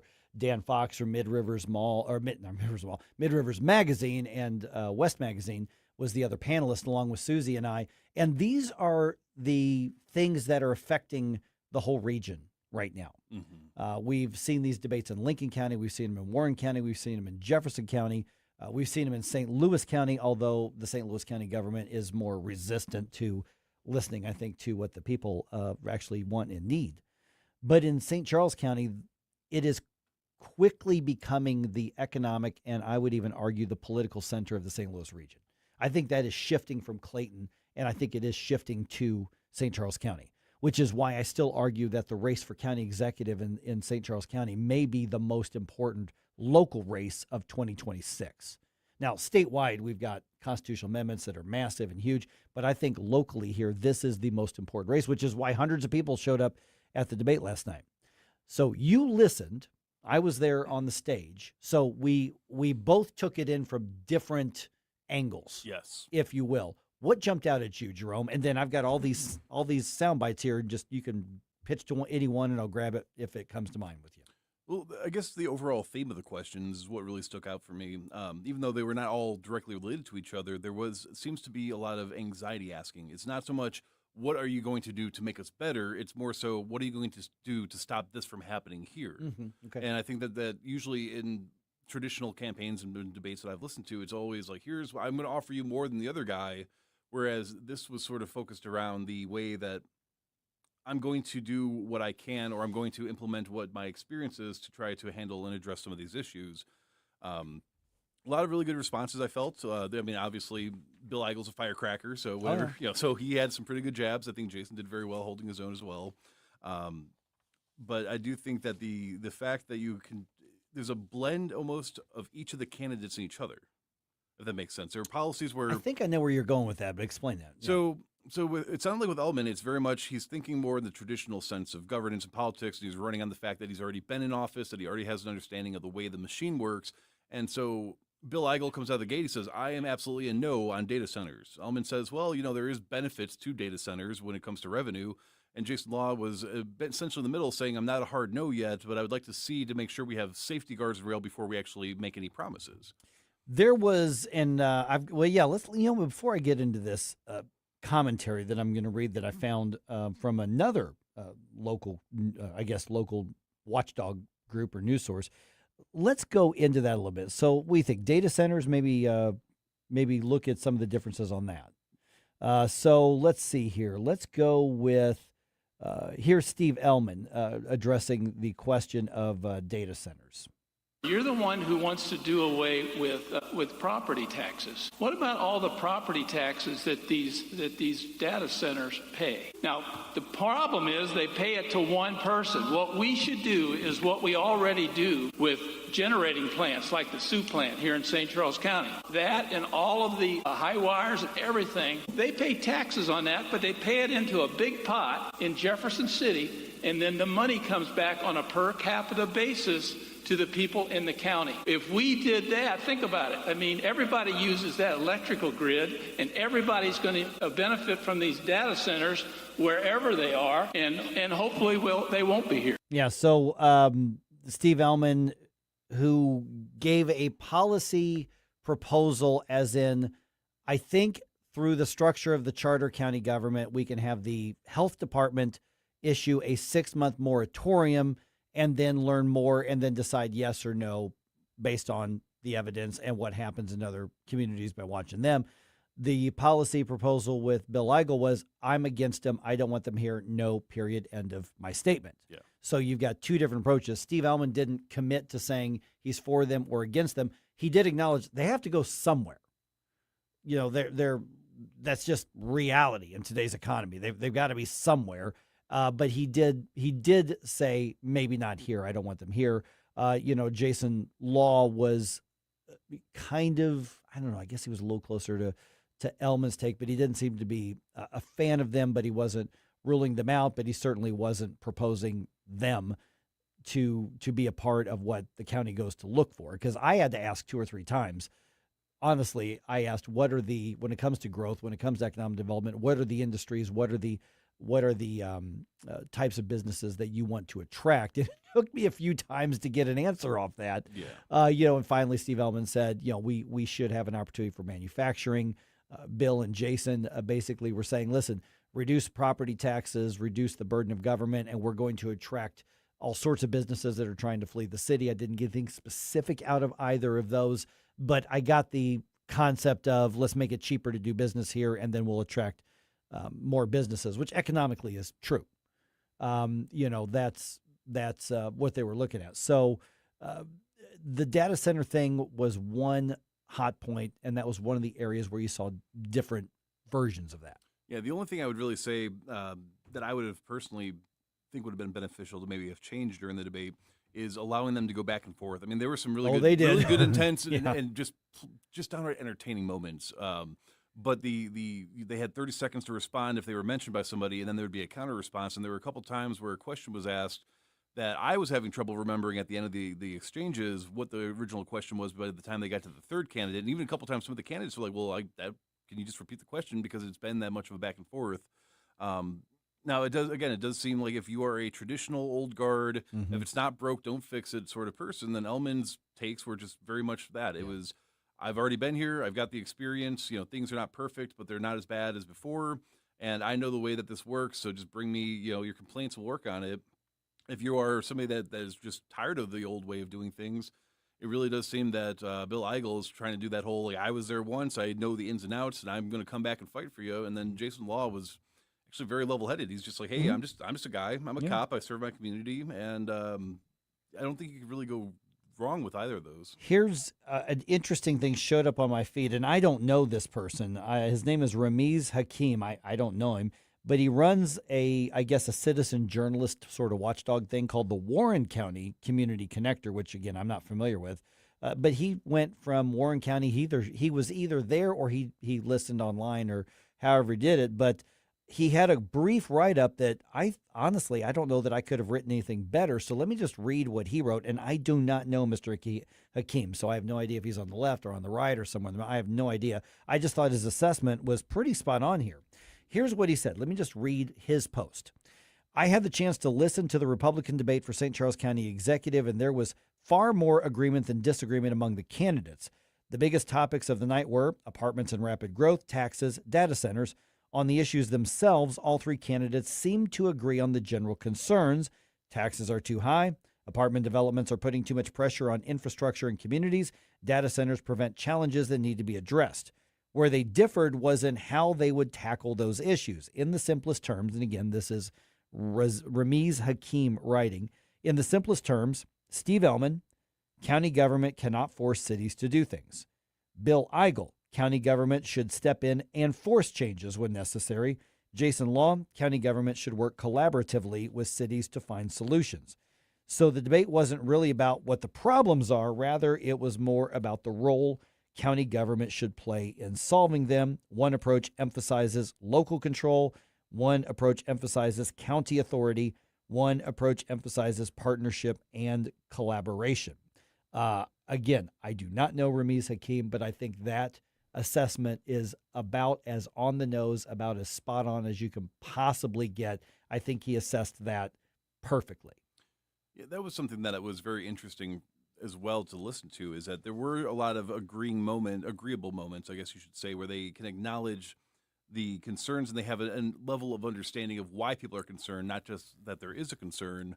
But the way that they responded and I believe addressed the concerns actually, I think, demonstrated their own flavor that they're bringing. It did a really good job of differentiating between, yes, I agree, that's a problem. Yes, I also agree. Mm-hmm. It did a very good job of, I think, separating and making them feel more distinct from each other on the stage. Okay, so did anything surprise you about the debate?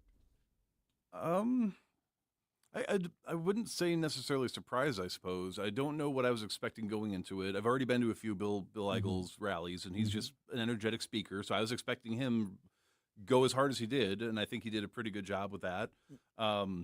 I did like Susie asking directly about the renters and the apartments, and I was actually surprised that as they were explaining the reasons why they're all against apartments, there wasn't that sort of, but by the way, for those of you in apartments, here's what we're going to do to help you transition out of apartments into housing. I think that would have been a very or hey, we like apartment dwellers too. Yeah, there wasn't really an olive branch out to a lot of to the apartment from any of them. And honestly, if you're in public policy, you're tempted to say they're probably not going to live here in a year or two anyway. What do I care? Apartment residents vote too. Yeah, well, that was what was funny. Is somebody, I can't remember which candidate it was, but they made the comment or the remark akin to, it's actually more expensive for me because you live here, when Susie asked that. And I was just like, okay, that's not going to win you over the hearts and minds of some of these people. Oh, my goodness. Yeah, so it was a great night. That is going to be up for view on social media. Once we get that confirmed that it's up, we'll let you know where and how you find that yourself. In the meantime, while we're waiting on that to come out, we're also waiting for Flashback Friday. Mm-hmm. That's our day where we play all of your favorite 80s bump music requests. But today is Wednesday, which means that it is Bump Day! And that's the day where we beg you, please. Begging. Please. Send me your 80s bump music request. This week's theme is going to be supergroups of the 80s and or what's your favorite collab between two amazing artists. Any genre, that's fine. But send it to me, Jerome at NewsTalkSTL.com, and let me know when you listen so you can hear your request. Oh, Adam, you are so romantic. And I love the kitchen you found with all these great crumbs. Yeah, baby, only the finest crumbs in the kitchen for my favorite aunt. Oh no, it's the pest control company again with those green wheels. They always kill the mood. This is Derek, the owner of All Solutions Pest Control. Give us a call today at 636-486-7888. We'd love to help you out. Learn more about our special $67 offer. You can visit us online at allsolutionspestcontrol.com. If a pest-free home is your goal, call All Solutions Pest Control. I'm Dr. TJ, owner of the Institute of Natural Health, co-owner of Optimal Nutraceuticals, and the host of Wellness One. Wellness One is designed to cut through the nonsense and provide you common sense science-based information regarding health and wellness. On the show, we discuss topics like thyroid health, gut health, hormone optimization, and many others. Our show airs Saturdays at 10 a.m. and 2 p.m. and Sundays at 11 a.m. and 3 p.m. right here on NewsTalkSTL. And you can visit us at inhstl.com. That's inhstl.com. Ferguson, he leaps and makes a fantastic catch. Calling all bobblehead enthusiasts. Saturday, June 6th, as the Cardinals take on the Cincinnati Reds, fans can score a Jim Edmonds bobblehead presented by Ford. This collectible captures his unforgettable home run robbing grab at the wall, a play that still gives Cardinals fans chills. Add a defensive icon to your shelf and relive a moment that defined an era. Don't miss this one. Get tickets at cardinals.com/promotions. Future Gold Glovers, this one's for you. Sunday, June 7th, the Cardinals welcome the Cincinnati Reds to Busch Stadium. And that day, kids receive a City Connect Rawlings glove presented by Rawlings. Built for playing catch all summer long, it's ready for backyard games, trips to the park, and every I got it moment. A day at the ballpark that keeps the season going. Get tickets now at cardinals.com/promotions.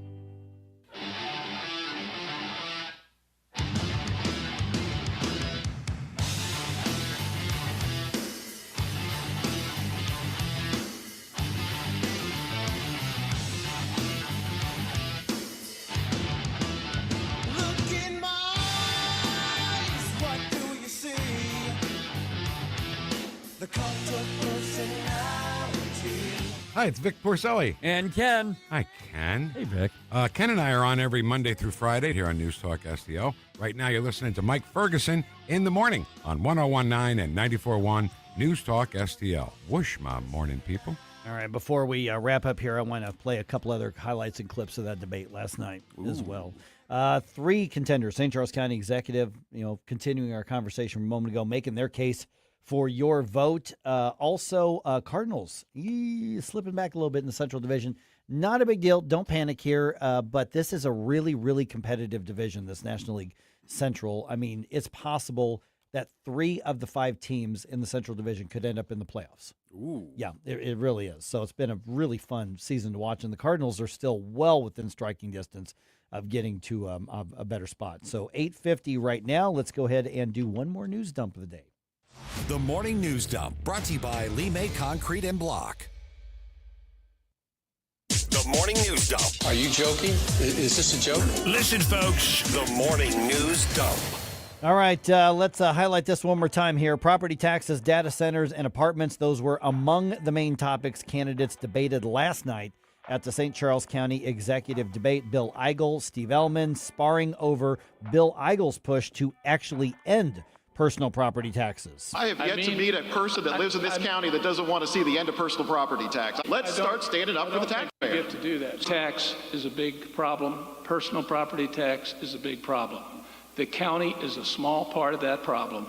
And what you're suggesting would bankrupt the county. Okay, so I actually got an email just a few minutes ago asking about that. So let me see what I can probably clear up. So, Ken, thank you for your email. It said Eigel emphasized reducing the county budget to reduce property taxes. Ellman responded that the county government only gets 1.5% of the property taxes, fleshed that out for this. So basically what Steve was pointing out is that of the entire property tax bill, only about 1.5% of that is to the county government. Those bills, almost everything else, so 98.5% or so, that is to other jurisdictions, not the county government itself. Ambulance district, library district, most of it goes to the school district. So it's not what the county government actually controls. Whereas Bill Eigel is saying, I think we can get rid of all of them. And Steve Ellman was arguing that we only have this one little part of it. So that's one of their disagreements on what to do about property taxes. Taxes are complicated.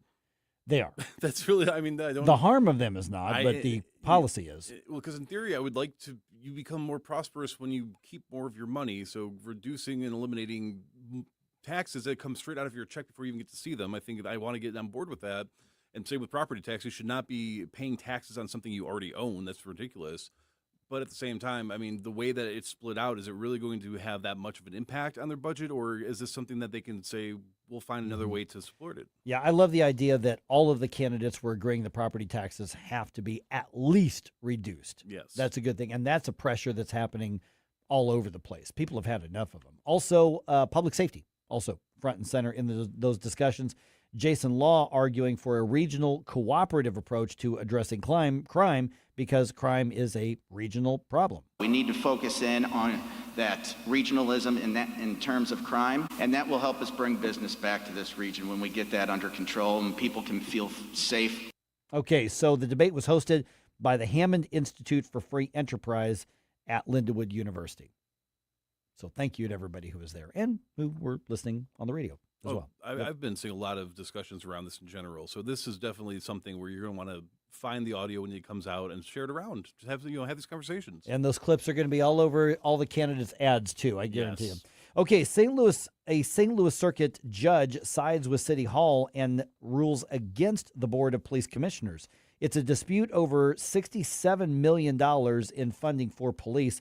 KMOV's Corey Stark has the details for us. A new law mandates the city set aside a certain percentage of general revenue for SLMPD. The state argued the city undercounted how much revenue they have by not including the RAM settlement money and reserve funds. But the circuit court ruled since that revenue came before this fiscal year, it should not be counted. Okay, so the St. Louis Board of Police Commissioners says it is going to appeal that decision. Now, there's two different things. Don't conflate two things here. This isn't a matter of should the city be forced to spend more money on police. They should. Yes. What was at issue here is that state law, as Corey was just saying, says that of those annual revenues that the city gets, a certain percentage by law must go to police. Mm-hmm. The Board of Police Commissioners says, okay, and also we want to include every penny that the city basically has in reserve right now, including the Rams fund, and apply that percentage to that requirement as well. I don't think the Board of Police Commissioners is right about that.